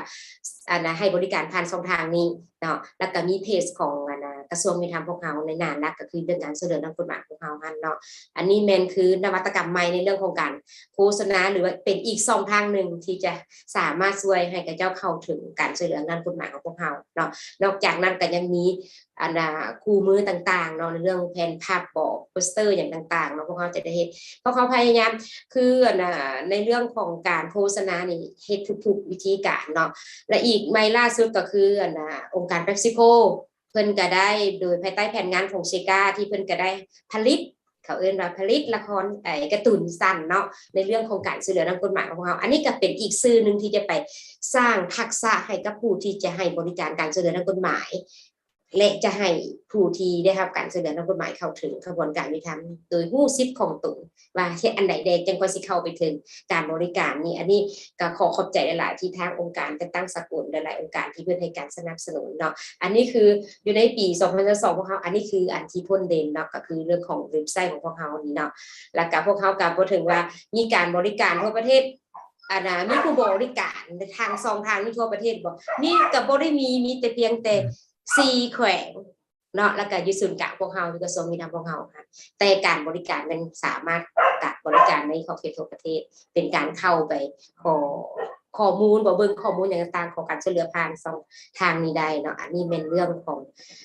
สากลที่เพิ่นให้การสนับสนุนสปลาวพวกเฮาก็ขอขอบใจหลายๆเนาะเจ้าThank you, Lachana, and thank you so much.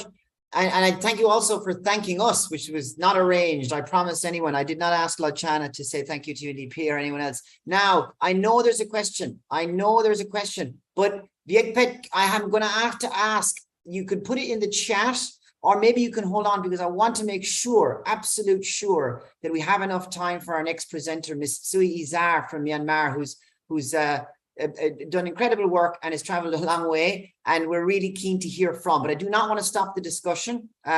based on Lachana. Lajana's presentation. So I know Mitzelin has translated some of the questions in the chat box for Lajana. So please jump into the chat and please keep the discussion going with Lajana. But now I would like to turn to Ms. Sui Izar, lawyer from Myanmar, to hear more about the interplay between legal aid and pro bono work in Myanmar. Again, Ms. Izar will be presenting in Burmese, so please select the interpretation of choice to follow. Over to you, Ms. Izar.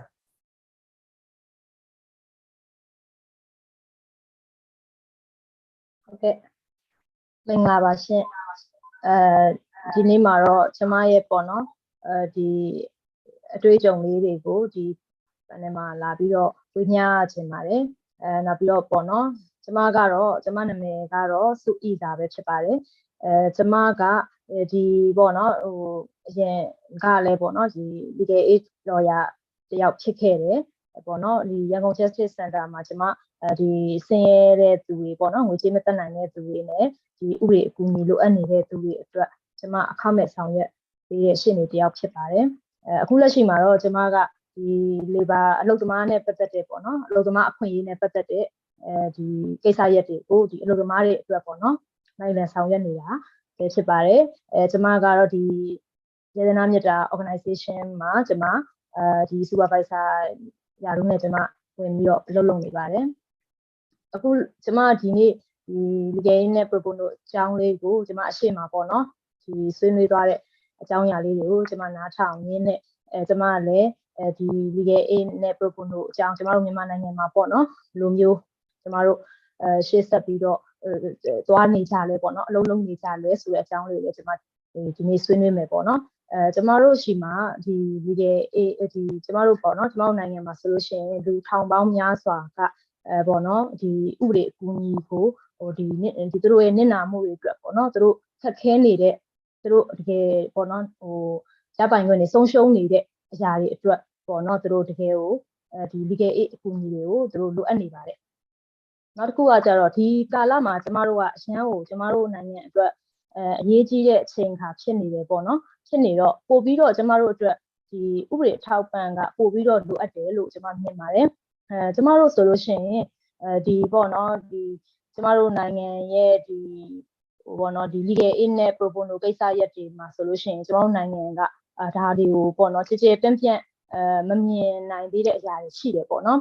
ဥပမာပြောရမယ်ဆိုလို့ရှိရင်ကျမတို့ဒီ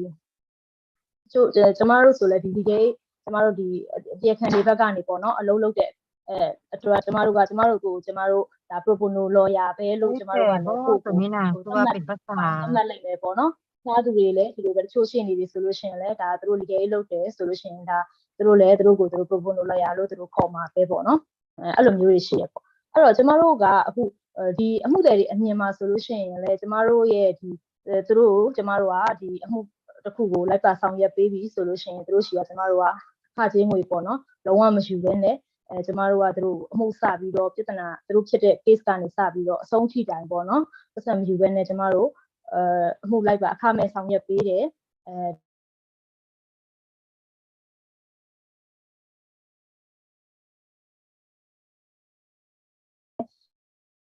ဒီအလုပ်သမားတွေအတွက်ဒီ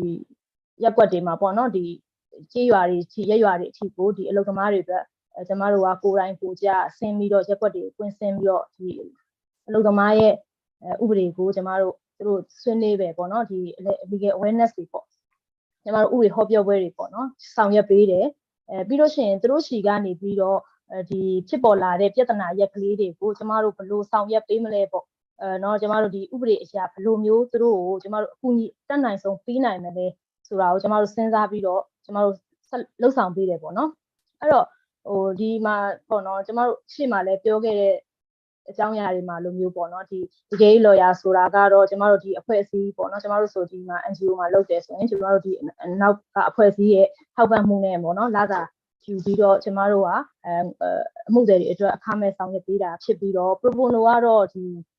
ပတ်စံပေါ့နော်ဒီအမှုတွေအတွက်ငွေကြေးတစ်စုံတစ်ရာတစ်ခုမှမရှိဘဲနဲ့ကျမတို့ဆောင်ရွက်ပေးတယ်လို့လည်းကျမသဘောပေါက်လာတယ်ပေါ့နော်သဘောပေါက်တယ်အဲ့တော့အဲ့ဒီမှာပေါ့နော်တစ်ခုရှိတာကကျမတို့ကဒီဘယ်လိုမျိုးပေါ့နော် ဒီ legal aid နဲ့ပတ်သက်ပြီးတော့ proposal နဲ့ပတ်သက်ပြီးတော့ကျမတို့ဘယ်လိုတွေဆက်လက်ပြီးတော့ဆောင်ရွက်မလဲအဲ့တခုတော့ကျမတို့မှာပေါ့နော်ဟိုစဉ်းစားရမယ့်အချက်ရှိတယ်ဘာလို့လဲဆိုရင်ကျမတို့ရှိမှာအခုပေါ့နော်ဒီတိုင်းကျမတို့ရဲ့ဒီနိုင်ငံအရာပေါ့နိုင်ငံရေးအခြေအနေလေးတွေလည်းရှိတဲ့အတွက်ကျမတို့တွေကဒီ legal aid နဲ့ proposal ဒီလုပ်ငန်းစဉ်ကိုကျမတို့တချို့ကိစ္စတွေမှာတွင်ကျဲပေါ့နော်ဟိုရက်ရွာတွေအထိကျမတို့ကိုယ်တိုင်ကိုကြလုံနေရပေမဲ့အခါလေးကြလို့ရှိရင်ဒါတွေကြဲပြက်မလုံနိုင်တာတွေလည်းရှိတယ်ပေါ့နော်အဲ့တော့ကျမတို့အဲ့ချိန်မှာဆိုရင်ဘာတွေကျမတို့ဘယ်လိုဆောင်ရွက်လဲဆိုလို့ရှိရင်ဒီပေါ့နော်ဒီကိုယ်တိုင်ကိုကြဆောင်ရွက်တဲ့နေရာမှာမသွားနိုင်ရင်ကျမတို့သူတို့ online ကနေပေါ့နော်ဒီလိုမျိုး page တွေနဲ့ကျမတို့ဒီဥပဒေ legal အကြံဉာဏ်ပေးလို့ရတယ်ပေါ့နော်သူတို့လာမေးတဲ့အကြောင်းအရာတွေသူတို့လည်းကျမတို့စီကိုယ်တိုင်ကိုကြလာဖို့ခက်ခဲနေတဲ့အချိန်မှာသူတို့ internet line ရတာပဲဖြစ်ဖြစ်ဖုန်းဆက်ပြီးတော့ပဲဖြစ်ဖြစ်ကျမတို့စီမှာပေါ့နော်ဒီသူတို့ရဲ့ဥပဒေသူတို့ဖြစ်ပေါ်နေတဲ့ပြဿနာရက်ပေါ့နော်ဒီဘာကြုံနေရလဲအလုပ်သမားဆိုအလုပ်သမားရဲ့ပြဿနာရက်လားတခြားဥပဒေနဲ့တစ်ခုနဲ့ဖြစ်နေတဲ့ဥမာတခြားပေါ့နော်ဒီသူတို့ဒီပြည်မှုဆိုင်ရာဥပဒေတစ်ခုလားဒါမှမဟုတ်လို့ရှိရင်ဒီတရားမအကြောင်းနဲ့ပတ်သက်ပြီးတော့သူအမွေခွဲချင်တာတို့တခြားမင်းများကွာရှင်းချင်တာတို့ဒါမျိုးကိစ္စရက်တွေနဲ့ရောသူတို့မင်းမြန်းချင်တာလားဒါပေမဲ့ကျမတို့အပြင်ထွက်လို့မရတဲ့ကိစ္စရက်တွေရှိတယ်ကျမ်းမာရေးရတော့လားနိုင်ငံရေးရတော့လားကောင်းပေါ့နော်သူတို့အပြင်ထွက်လို့မရဘူးဒီရှေ့နေ legal ဒီအကူအညီကိုသူတို့ယူလို့မရတဲ့အခြေအနေမျိုးတွေမှာဆိုလို့ရှိရင်ကျမတို့သူတို့ online ပေါ်ကနေပြီးတော့ကျမတို့ရဲ့ page မှာလာပြီးတော့ကျမတို့ဒီအဖွဲ့အစည်းရဲ့နာမည်လေးနဲ့ပေါ့နော်ကျမတို့ page ကိုထောင်လိုက်တယ်အဲ့ဒါနေပြီးတော့ကျမတို့ message box ကနေပြီးတော့ပေါ့နော်သူတို့ကိုကျမတို့ဒီအတက်နိုင်ဆုံးကျမတို့ဆောင်ရွက်ပေးတယ်ပေါ့နော်ဥပဒေချင်းညာနေပေးတယ်နောက်ပြီးတော့ကျမတို့လုပ်ပြီးလို့မရတဲ့အလှမ်းဝေးတဲ့နေရာတွေပေါ့နော်ဥမာတခြားကျမတို့ဆိုလို့ရှိရင်ကျမတို့အဖွဲ့အစည်းဆိုလို့ရှိရင်ကျမတို့မှာ target area ရှိတယ်ကျမတို့အလုပ်ကဒီ labor ဒီ project ဆိုရင်ဒီ project ရဲ့ကျမတို့ area 10ရက်ကွက်ရှိရပေါ့နော်အဲ့ဒီရက်ကွက်အထက်ကျော်လွန်တဲ့နေရာတော့ဖြစ်တယ်ကျမတို့လိုက်လော်ဆောင်ရွက်ပေးလို့မရတဲ့အနေအထားမျိုးတွေရှိရဆိုရင်ကျမတို့အနေနဲ့ဆိုလို့ရှိရင်ကျမဖာသာကျမပေါ့နော်ဒီအဖွဲ့အစည်းရဲ့ထောက်ပံ့မှုတော့မပါဘူးပေါ့ကျမသူတို့တကယ်လိုအပ်နေတယ်သူတို့မှာအကယ်ခက်ခဲရှိနေတယ်ဒီသူတို့မှာ legal aid အကူအညီတကယ်လိုနေတယ်ပေါ့နော်ဆိုရင်ကျမဒါကိုသူတို့ဥပဒေတင်ပြန်ပေးတယ်ကျမဆောင်ရွက်ပေးလို့ရတာရှိရဆိုရင်ကျမတို့အဲ့ဒီနေရာထိသွားပြီးတော့ကျမတို့လိုက်ပြီးတော့ပေါ့နော်ဟိုဒီဥပဒေကြောင်းအရာတွေကျမဆောင်ရွက်ပေးတယ်အဲ့တော့ဒီကျမတို့နိုင်ငံမှာဆိုလို့ရှိရင်ကျမတို့နိုင်ငံရဲ့ဥပဒေအရဆိုလို့ရှိရင်တော့ဒီ legal aid လို့ pro bono လို့ဆိုတာကဒီပေါ့နော်ဟိုအလှူတစ်ခုလိုပါပဲကျမတို့မြန်မာနိုင်ငံရဲ့ကာချာရပေါ့နော်ဒါလူတယောက်ကိုကူညီလိုက်တာဟာကျမတို့အတွက်ဒါကုသိုလ်ရတယ်ပေါ့နော်ကုသိုလ်ရတယ်ပေါ့သူရှိကကျမတို့ကဘာအကျိုးပြန်မှမယူဘူးငွေကြေးထောက်ပံ့မှုလည်းမယူဘဲနဲ့ကျမတို့ကဆောင်ရွက်ပေးလိုက်တာဟာကျမတို့သူ့ဘာကိုစိတ်ချမ်းသာအောင်ကူညီပေးလိုက်တာဟာကျမတို့အတွက်ကုသိုလ်ရတယ်ဆိုတော့လေးပေါ့နော်ဒီဆောင်မှုလေးပေါ့နော်ဒီလက်ကင်လေးဆွဲပြီးတော့ကျမတို့ဆောင်ရွက်ပေးနိုင်တယ်လို့ကျမတို့ကူညီဆောင်ရွက်ပေးတယ်ပေါ့နော်ဒီလိုအခက်အခဲကာလမှာအဲ့တော့ဒါလည်းပြောမယ်ဆိုလို့ရှိရင်ကျမတို့ဒါ pro bono တစ်ဖက်ကပြန်ကြည့်မယ်ဆိုလဲ pro bono လုပ်ငန်းစဉ်နဲ့ဆင်းတူပါတယ်ပေါ့နော်တူပါပဲလို့ကျမတို့သတ်မှတ်ပါတယ်အဲ့တော့ဒီမှာပေါ့နော်ဟိုတစ်ခုရှိတာကကျမတို့ဒီနာဂစ်ဖြစ်တဲ့အချိန်တုန်းကပေါ့နော်ကျမတို့ရှိမှာ2008နာဂစ်ဖြစ်တဲ့အချိန်တုန်းကနာဂစ်မှုန်တိုင်းတိုက်တော့ဒီ AR တိုင်းဘက်တွေမှာဆိုလို့ရှိရင်ဒီလိုပေါ့နော်ဒီအိုးမဲ့အိမ်မဲ့ဖြစ်ပြီးတော့မိသားစုတွေအကုန်လုံးဆုံးရှုံးသွားပြီးတော့ပေါ့နော်ဆုံးရှုံးသွားပြီးတော့ဒီတယောက်တည်းပေါ့နော်ဒီတခြားမြို့ရွာတွေမှာပြောင်းရွှေ့ပြီးနေထိုင်တယ်လောက်ကန်စားတော့တယ်သူတို့ဟိုနော်ဒီရေကြီးရမျက်နှာရပေါ့သူတို့အလုပ်လောက်ကန်နေထိုင်တယ်အဲ့လိုဖြစ်တဲ့အချိန်မှာသူတို့တစ်ခုနဲ့ပေါ့နော်ပြဿနာဆုံးတစ်ခုတက်လာပြီးတော့သူတို့အမျိုးဟိုဒီရဲစခန်းရောက်တယ်ဒီတရားရုံးရောက်တယ်အဲ့လိုပြဿနာတွေဖြစ်လာတယ်ပေါ့နော်အဲ့ဒီအခါမှာဟိုlegal aid အကူအညီသူတို့လိုလာတယ်ဘာကြောင့်လဲဆိုလို့ရှိရင်သူတို့မှာသူတို့အတွက်ပေါ့နော်မိသားစုကနောက်ခံကနေထောက်ပံ့ပေးမဲ့ပေါ့နော်အကူအညီတောင်းခံပေးမဲ့မိသားစုတယောက်မှမရှိဘူးအဲ့တော့ကျမတို့တွေကကျမ legal aid လုပ်ခဲ့တဲ့အချိန်မှာဆိုလို့ရှိရင်ကျမတို့ဆိုရင်ဒီအချုပ်ခန်းတွေထိသွားပြီးတော့ဒီအတရားခံတွေအတွက်ပေါ့နော်ကျမသွားပြီးတော့ဒီတရားခံတွေကိုဟိုဘယ်သူများ legal aid ကူညီလို့ချင်းလဲပေါ့နော်ဒီလိုဥပဒေထောက်ကူကျမတို့ကဒီလိုလေးလုပ်ပါတယ်ကူညီဆောင်ရွက်ပေးပါတယ်ဆိုတာမျိုးလေးတွေကိုကျမတို့ကသူတို့သွားပြီးတော့အရင်ပေါ့နော်ပြောရတာပေါ့နော်အဲ့တော့မှသူတို့ဘက်ကလည်းကျမတို့ဒါကကျမတို့လုပ်ပေးမယ်ဆိုတဲ့ဟာမျိုးယုံကြည်မှုကိုသူတို့ဘက်ကလည်းယုံကြည်လာတော့မှကျမတို့စီမှာသူတို့ယုံကြည်မှုနဲ့တူပေါ့နော်သူတို့ရဲ့အမှုကိစ္စရက်ကိုဆောင်ရွက်ပေးဖို့အနှံ့လာတယ်ပေါ့နော်အဲ့လိုကိစ္စရက်မျိုးလေးတွေလည်းရှိခဲ့ဘူး အဲ့တော့အခုလက်ရှိမှာကျမတို့နိုင်ငံမှာဆိုလို့ရှိရင်ဒီ legal aid နဲ့ပတ်သက်ပြီးတော့ဒီကျမတို့ဘာတွေလုပ်နေလဲဆိုလို့ရှိရင်ကျမတို့ဆိုရင်ဒီခုနကကျမအရှင်းမပြောခဲ့လို့ဒီအလုပ်သမားဥပဒေနဲ့ပတ်သက်ပြီးတော့ပေါ့နော်ဆောင်ရွက်နေတာရှိတယ်ဆိုတော့ဒီအခုလုပ်နေတဲ့အခါမှာကျမတို့ကဒီ CSO တွေပါတယ်ကျမတို့ရှိမှာပေါ့နော်ကျမတို့ဒီလိုရက်ကွက်တွေမှာရက်ရွာတွေမှာကျမတို့သွားတဲ့အခါမှာကျမတို့ဒီ lawyer တွေကြီးပဲသွားလို့မရဘူးဒီရက်ရွာမှာရှိတဲ့ဒီ CSO တွေနော်တခြားပေါ့နော်pro bono လုပ်နေတဲ့လူတွေအဲ့လိုလူမျိုးတွေနဲ့ကျမတို့ချိတ်ဆက်ပြီးတော့သူတို့တွေကိုကျမတို့ဥပဒေပေါ့နော်ဒီအသိဉာဏ်ဟောပြောပွဲလေးတွေကျမတို့လုပ်ပေးတယ်နောက်ပြီးတော့သူတို့ကိုကျမတို့ကပြောရမယ်ဆိုရင်သူတို့ဒီလိုနစ်နာနေတဲ့သူတို့မှာရှိနေတဲ့ပြဿနာရက်တွေပေါ့နော်သူတို့လုပ်သမားတွေကြုံနေရတဲ့အခက်အခဲတွေသူတို့ရဲ့လုပ်ငန်းခွင်မှာကြုံနေရတဲ့ပြဿနာရက်တွေကိုသူတို့ဖွင့်ဟလာအောင်သူတို့ပါဇက်ကနေဖွင့်ဟလာအောင်ကျမတို့ကဒီလိုဥပဒေဟောပြောပွဲလေးလုပ်ပြီးတော့ကျမတို့နားထောင်ပေးတယ်ပေါ့ပြီးတော့မှသူတို့ကျမကအတွေးခေါ်လေးတွေပေါ့နော်ဒီဥပဒေနဲ့ပတ်သက်ပြီးတော့ကိုယ်မှာရထိုက်ခွင့်ရှိတဲ့အရာတွေအလုပ်သမားဥပဒေအရသူတို့ဘာတွေရထိုက်ခွင့်ရှိတယ်သူတို့ဘယ်လိုနစ်နာဆုံးရှုံးနိုင်ဆိုတာမျိုးလေးတွေကိုကျွန်တော်တို့ရှင်းပြပြီးတော့ကျမပေါ့နော်ဒါလေးတွေကိုဒီလိုကာလမှာပေါ့ကျွန်တော်နိုင်ငံရဲ့ဒီလိုအချိန်လေးကာလမှာကျွန်တော်တို့ဒါမျိုးလေးတွေနဲ့ဆောင်ရွက်ပေးနေရပေါ့နော်အဲ့တော့ကျမတို့အခုပေါ့နော်အရှိမလည်းပြောရတဲ့တခြားနိုင်ငံတွေပေါ့နော်ဒီလာအိုပေါ့နောက်ပြီးတော့ဒီမလေးရှားရောပေါ့နော်ဒီလိုနိုင်ငံတွေမှာဘလုတ်ကိုင်းနေတဲ့ဒီ legal နဲ့ pro bono ကိစ္စရပ်လေးတွေကျမနားထောင်ပြီးတော့ကျမအရင်သဘောကျမိပါတယ်အဲ့တော့ကျမတို့နိုင်ငံမှာလည်းပေါ့နော်ဒီချက်မကဒီ legal aid pro bono ပေးနိုင်မှုအတွက်ပေါ့နော်နောက်ထပ်ဒီလိုမျိုးလုပ်နိုင်ဖို့အတွက်ကို UNDP အနေနဲ့လည်းကျမတို့ကိုပံ့ပိုးပြီးတော့ပေါ့နော်ဒီလိုမျိုးလူတွေကိုမွေးထုတ်ပြီးတော့ဒီကျမတို့နိုင်ငံကဒီလူတွေပေါ့နော်အခုခက်ခဲနေတဲ့လူတွေအတွက်ကိုဆက်လက်ပြီးတော့ကူညီပေးနိုင်ဖို့ကိုလည်းကျမကမျှော်လင့်ပါတယ်အဲ့တော့ဒီအခုလိုအခြေအနေမှာပေါ့နော်ပိုခက်ခဲနေတဲ့အခြေအနေမှာကျမတို့ဒီ legal အကူအညီအရှမ်းကိုကျမတို့အတွက်လိုအပ်နေပါတယ်ပေါ့နော်ကျမကတော့ဒီနေ့ပေါ့နော်ကျမဒီအကြောင်းအရာကိုဒီလောက်နေပဲကျမအဆုံးသတ်ချင်ပါတယ်ပြီးတော့ပေါ့နော်ကျမအခုကျမဒီနေ့ပြောရတဲ့အကြောင်းအရာလေးကိုအခုလိုပေါ့နော်ဒီကျွမ်းကျင်တဲ့ဒီဒီအရှင်မဒီ panel အရှင်မကျမပြောဆိုတာအတွက်လည်းကျမအများကြီးသူတို့ရှိတဲ့အတွေ့အကြုံတွေကိုလည်းကျမနားထောင်ရအတွက်အရင်ကြီးတင်ပါတယ်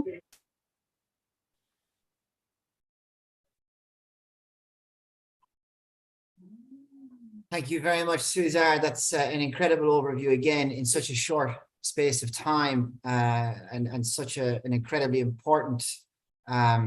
contribution that your organization and lawyers are making. I really want to give some time, and I'm sure many people,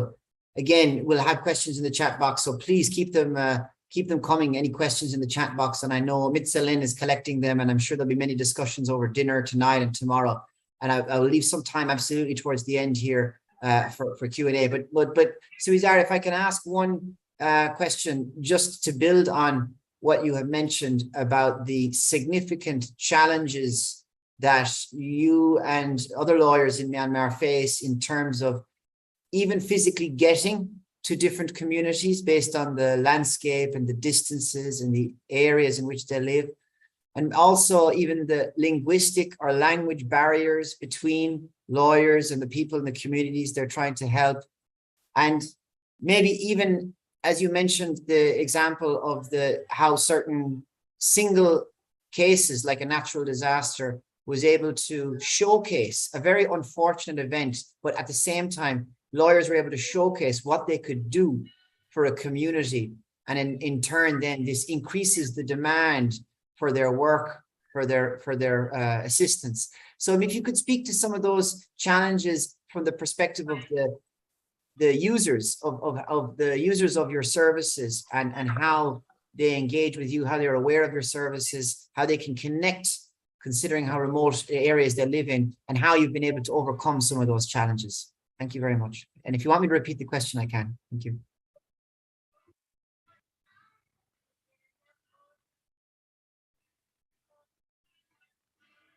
Okay. ကျမတို့ဒီရက်ရွာတွေမှာပေါ့နော်ဒီအခုလိုအခြေအနေမှာကျမရှိမှပြောခဲ့တဲ့အခက်အခဲတွေရှိတယ်နိုင်ငံရေးရအောင်ကျမရေးရပေါ့နော်ကျမတို့မှာသွားရတဲ့အခါကျမတို့အန်ဒီရဲ့အရန်ရှိတယ်ပေါ့နော်ကျမတို့အတွက်လည်းအဲ့တော့ကျမတို့က ပြောရမယ်ဆိုရင်တော့တကားကျမတို့အခုရက်ရွာထဲမှာသွားပြီဆိုတာနဲ့အများကြီးနဲ့ကျမတို့တွေ့ရတယ်လေရက်ွက်ထဲမှာဆိုရင်အဲ့မှာသူတို့ဒီအလုပ်သမားတွေထဲမှာလည်းလူမျိုးစုံရှိမယ်ကျမတို့ရဲ့ဒီ legal လုပ်ငန်းကိုဒီလုပ်နေတဲ့ဟာကိုလည်းသူတို့သဘောကျနှစ်သက်တဲ့လူရှိတယ်လို့သဘောမကျတဲ့လူလည်းရှိကောင်းရှိလိမ့်မယ်ပေါ့နော်ဒါကလူအများကြီးနဲ့မျိုးစုံရှိနေတဲ့အတွက်ကျမတို့ကအဲ့အချိန်မှာအရန်ကိုသတိထားပြီးတော့ပေါ့နော်သူတို့အတွက်ကျမတို့ပေးချင်တဲ့ message ကိုလည်းသူတို့ကိုရောက်အောင်ကျမတို့ကသတိထားပြီးတော့ပနက်နဲ့ပေါ့နော်လှုပ်ဆောင်ရတယ်အဲ့လိုခက်ခဲလေးရှိတယ်နောက်တစ်ခါကျမတို့ကသူတို့ဒီအလုပ်သမားဆိုတာကဒီအခြေခံအောက်ခြေလူတန်းစားပေါ့နော်ဖြစ်တဲ့အတွက်ကျမတို့ကိုအရင်ကနှိမ့်ချပြီးတော့ပေါ့နော်သူတို့ ਨੇ တသားလေးဖြစ်အောင်လို့ကျမတို့ကနေထိုင်ရတယ်အဲ့လိုအခက်ခဲလေးတွေရှိတယ်ဒါဒီကာလမှာပေါ့နော်ဒီကာလမှာကျွန်မကြုံတွေ့ရတဲ့အခက်ခဲတွေပေါ့နောက်တစ်ခါသူတို့မှာပြဿနာရှိနေတာကသူတို့မှာဖြစ်နေတဲ့ပြဿနာကိုသူတို့ကြုံနေရတဲ့အခက်ခဲကိုသူတို့ဘလို့ကြုံနေရတယ်ဒါသူတို့အခွင့်အရေးတွေပါလားသူတို့မှာရှိတဲ့အခွင့်အရေးတွေကဆုံးရှုံးနေပါလားဆိုတာကိုသူတို့မသိဘူး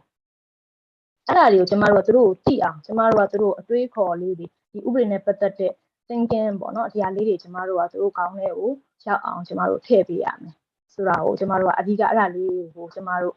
targetထားပြီးတော့လှုပ်ဆောင်နေပေါ့နော်ကျန်တဲ့ကိစ္စကတော့သူ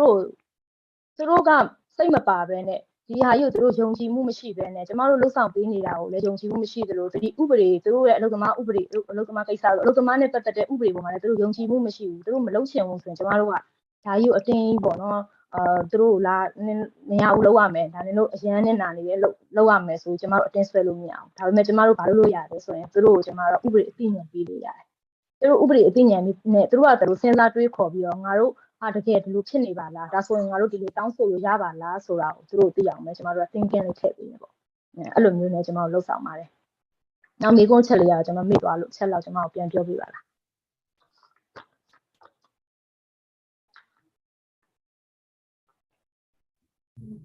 No, you answered it, just how you overcome those challenges. You've mentioned already about how you try and connect with them on the same level, but even how you try and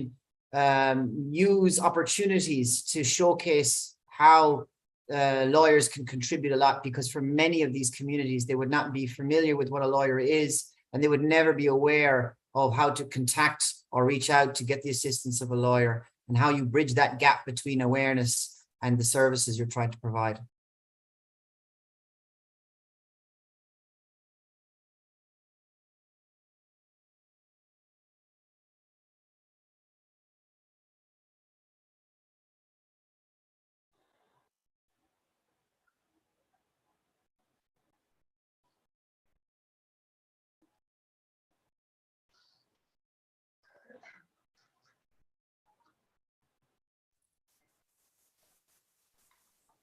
Okay, I think, Cesar, to be honest, you answered the question already, which is a perfect way to leave it. But we have time now, and we've covered quite a lot. We've really toured across Southeast Asia. There are questions in the chat box, which I believe are directed for you, Cesar, as well. But just a very quick recap before I open the floor. We really started on a very, I tried to almost set out a technical definition, or we were trying to set out a technical definition between pro bono and legal aid. And as the conversation has gone on, it's really moved away from that. Samantha really set out the stall about how important the culture is, about the mindset first and foremost. And then I think Lodjana was able to point us towards how important the people who are providing these services, how making sure the capacity they get. So again, it's not a technical definition, but it's about getting skills across and getting it to the people who need it. And finally, Suizara, as she mentioned, it's about the people that ultimately receive these supports, and about meeting them on a level where you're meeting their demands. And of course, over time, you're building a demand for your services, because we believe strongly that lawyers can do that. But I'm going to open the floor, remembering the topic of this is to try and explore synergies between legal aid and pro bono. Bruce, you've been very active in the chat box there. I don't know if you want to jump in, or any questions you have for any of the speakers. I'll leave the floor open now. Sure. So Sean, just real quick. So, and I understand that sometimes we think, well, is it really necessary to define, the difference between pro bono and legal aid? But as I wrote into the chat box, we're talking about institutionalizing systems. And we're also talking about understanding transparency. We're talking about reliability. We're talking about remedies. So it really is important to understand the difference because they're not the same thing. So for instance, somebody may be entitled, like it allows a perfect example. They have a legal aid decree and they're entitled, certain people are entitled to legal aid and for certain matters. And if they're not given it, they should have remedy under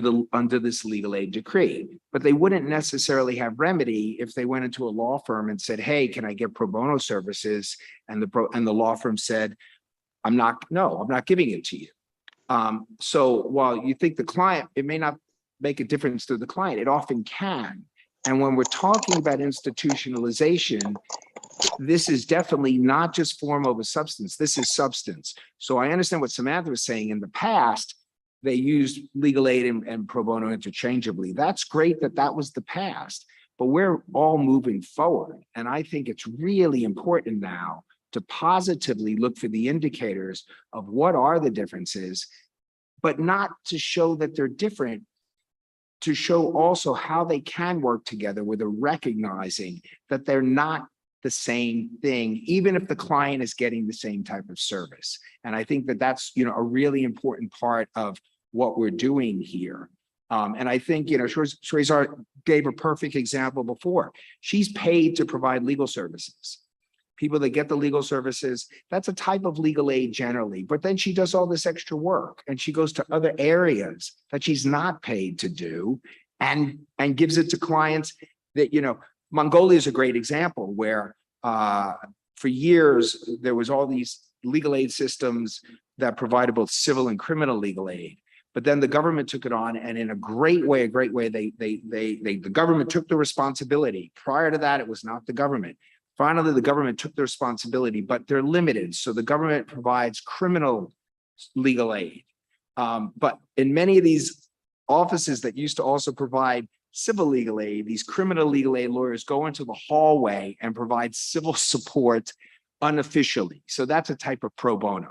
And that's really important because somebody comes to the office and thinks they're going to get civil legal aid because they're entitled. You got to say you're not, but you may still be able to get pro bono in a different way. So I think we need to be looking forward, recognize, yes, in the past, the term was used interchangeably, but let's now try to put positive definitions around them for good reasons. And then Patrick raised a very good point where, if somebody works for a large firm and they're paid, who's providing the legal aid? It's probably the firm, not necessarily the individual, unless this person's doing this maybe extra work for it. It doesn't mean their work is bad, their work is great, but it's probably the institution that's providing the pro bono, not necessarily the individual. These are just some of my comments. With all of this said, there are so many ways to have pro bono and legal aid work together. Lachana said the Ministry of Justice, legal service providers, because they're not lawyers, they need training.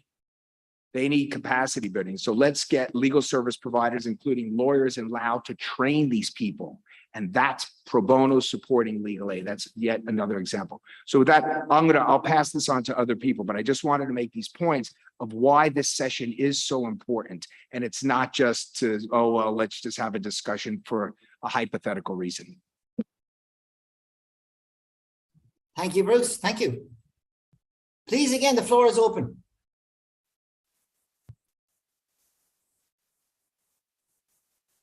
Try and keep an eye on some of the. Okay, yeah, I think there's a loud lawyer. I think Ms. Dalun, she is asking if she can have a question. Please go ahead. Sorry, I can't see the hands up. Go ahead.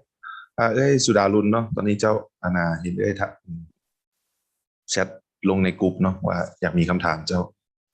ประกอบความคิดเห็นได้เลยเจ้า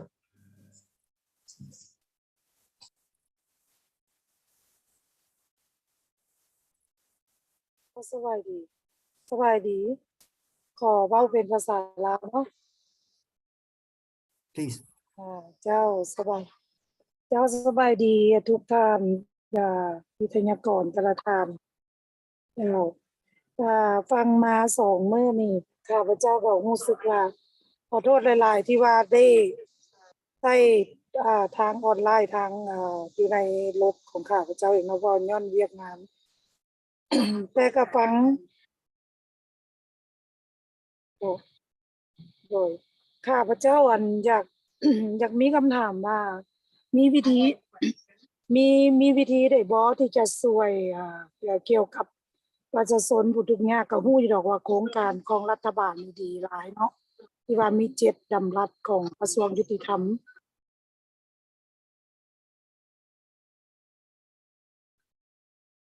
เจ้าสำหรับพวกเฮานี่เฮาคิดว่า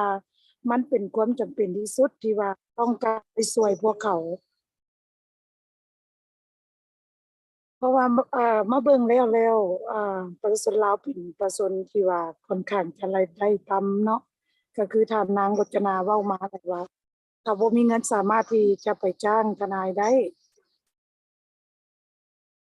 แต่ว่ามันก็มีบางบริษัทที่ว่าเฮาเป็นอาสาสมัคร โดยเฉพาะบริษัทของข้าพเจ้า แต่บ่ได้ที่ว่าจะได้ไปรายงานถึงขั้นถึงว่าพวกเฮาแต่สำหรับข้าพเจ้าเฮ็ดมาเปิดบริษัทมาก็ประมาณเกือบ100คดีแล้วเนาะที่ว่าให้คำปรึกษาฟรีอืมแต่เวลานะฮอดเวลาแล้วที่จะไปช่วยเขาแท้ๆบัดบ่มีเงินบัดเจ็บที่จะไปช่วยนะถ้าใครคำปรึกษานี่แม่นให้เขาได้เนาะ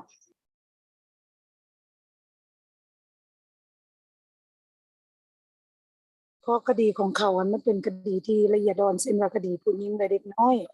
ที่ได้มาจากทางแข็งซึ่งจะต้องได้ใช้ค่าใช้จ่าย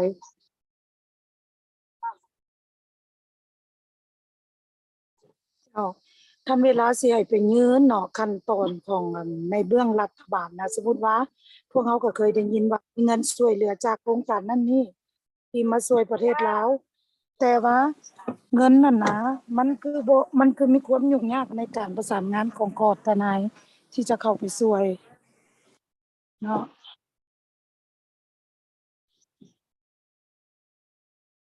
เจ้าและมีวิธีใดบ่ที่จะช่วยบุคคลเหล่านั้นได้ถึงจะเป็นว่าทนายของพวกเขาเนาะยกตัวอย่างปัจจุบันนี้ค่ะเป็นสมาชิกของลาวาโซเซนเนาะแล้วว่าเป็นสมาชิกทนายความที่ว่าก็จะบ่มีเวียกเฮ็ดนะเกือบว่า200รหัสถ้าบริษัทที่มั่นคงมันก็จะได้เฮ็ดเวียกอยู่200คนละและคนดังกล่าวนั่นเด้พวกเขาคือบ่หมุนไส้กับเจ้าที่มาเป็นวอลันเทียร์หรือว่าช่วยเหลือเนาะ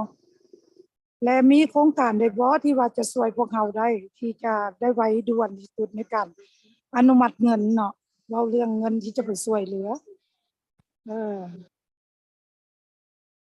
ก็สำหรับเงื่อนไขของกระทรวงยุติธรรมที่ให้ไว้เนาะเป็นผู้หญิงเด็กน้อยหรือคนเสียองค์พระหรือจะเป็นผู้เฒ่าหรือเป็นคนที่ทุกข์ยากที่บ่สามารถที่มีเงินไขได้เข้าหาทางด้านกฎหมายเนาะ Maybe I can ask Lochana to. Sorry, Surin. Sorry, I didn't know you were going to come. Yeah, ฉะนั้น Lochana. มื้ออื่นพวกเขาจะต่อยอดตัวนี้ได้คำถามฝากไว้ให้ท่านวิทยากรผู้ที่มีประสบการณ์เนาะอันนี้ฝากไว้เพราะว่าเขาเป็นห่วงแท้ๆเพราะเรื่องการอนุมัติการเงินนี่มันจะยากเขาทางด้านกระทรวงหรือว่าต่างๆเนาะเข้าใจ No, thank you, Surin. Yeah, and Lochana, I think that will keep the conversation going. And I know UNDP,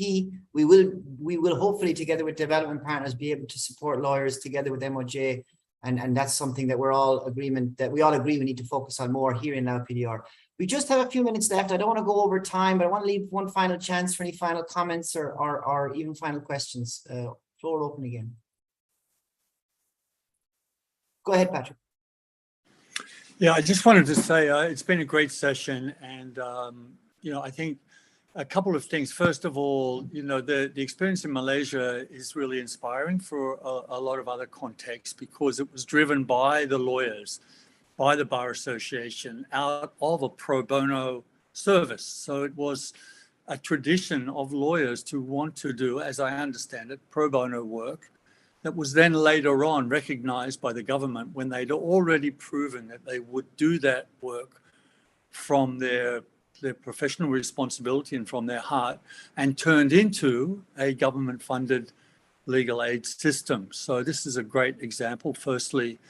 And secondly, I just wanted to say that from Sue's presentation, it brought back to me when, I think 2010, before the military had released power the first time, I went to Myanmar and we took the team of all kinds of civil society judges, prosecutors to South Africa, looked at what David McCoy Mason was doing there, came back to Yangon and established the Yangon Justice Center. And to see Sue, who's come through that system now, doing such fantastic work, even under these incredible, terrible conditions that they're working on, it just brings home that we all contribute in so many different ways. And that early work, going to South Africa, bringing the examples and inspiration from what they were doing there with their justice centers to Myanmar to build those justice centers, and then to see young lawyers come through and having the strength and the courage to work in this context now. It's part of and a great example of this inspirational movement building that we're all part of. So it's been really inspiring to listen to you. Thanks for that. Thank you, Patrick. It's 5:30 on a Saturday, and I think, Patrick, you've again given us a nice segue to conclude here. But maybe just final words for me is that we were charged at the beginning, and thank you, Bruce, for your comments as well. It is important to at least understand the differences between these two hugely important areas. And as we said from the beginning, if we are very committed to increasing access to justice, both legal aid driven by the state and pro bono driven by lawyers are going to be critical. And it is important to understand the interplay between the two, and maybe not so much to understand definitions, but to understand first and foremost, from the example of Malaysia, what we saw is to get people on the same page, to build this culture and bring people together. It sounds very wishy-washy and high level, but it really brought about the results that we all want to see in Malaysia. And I think that's something, as Bruce said, it will take different forms in different countries, but we can be guaranteed that none of those forms will be successful without following that important example of coming together with a common goal. In Malaysia, it being this scarily high statistic of underrepresented people in court. So that seems to be not necessarily driving us towards a definition, but giving us a very clear approach about how to understand better and divide up or coordinate better between these two hugely important vehicles. But just to finish, that Cesar kind of maybe really brought it home in that if we're committed to supporting people, if we're committed to the overall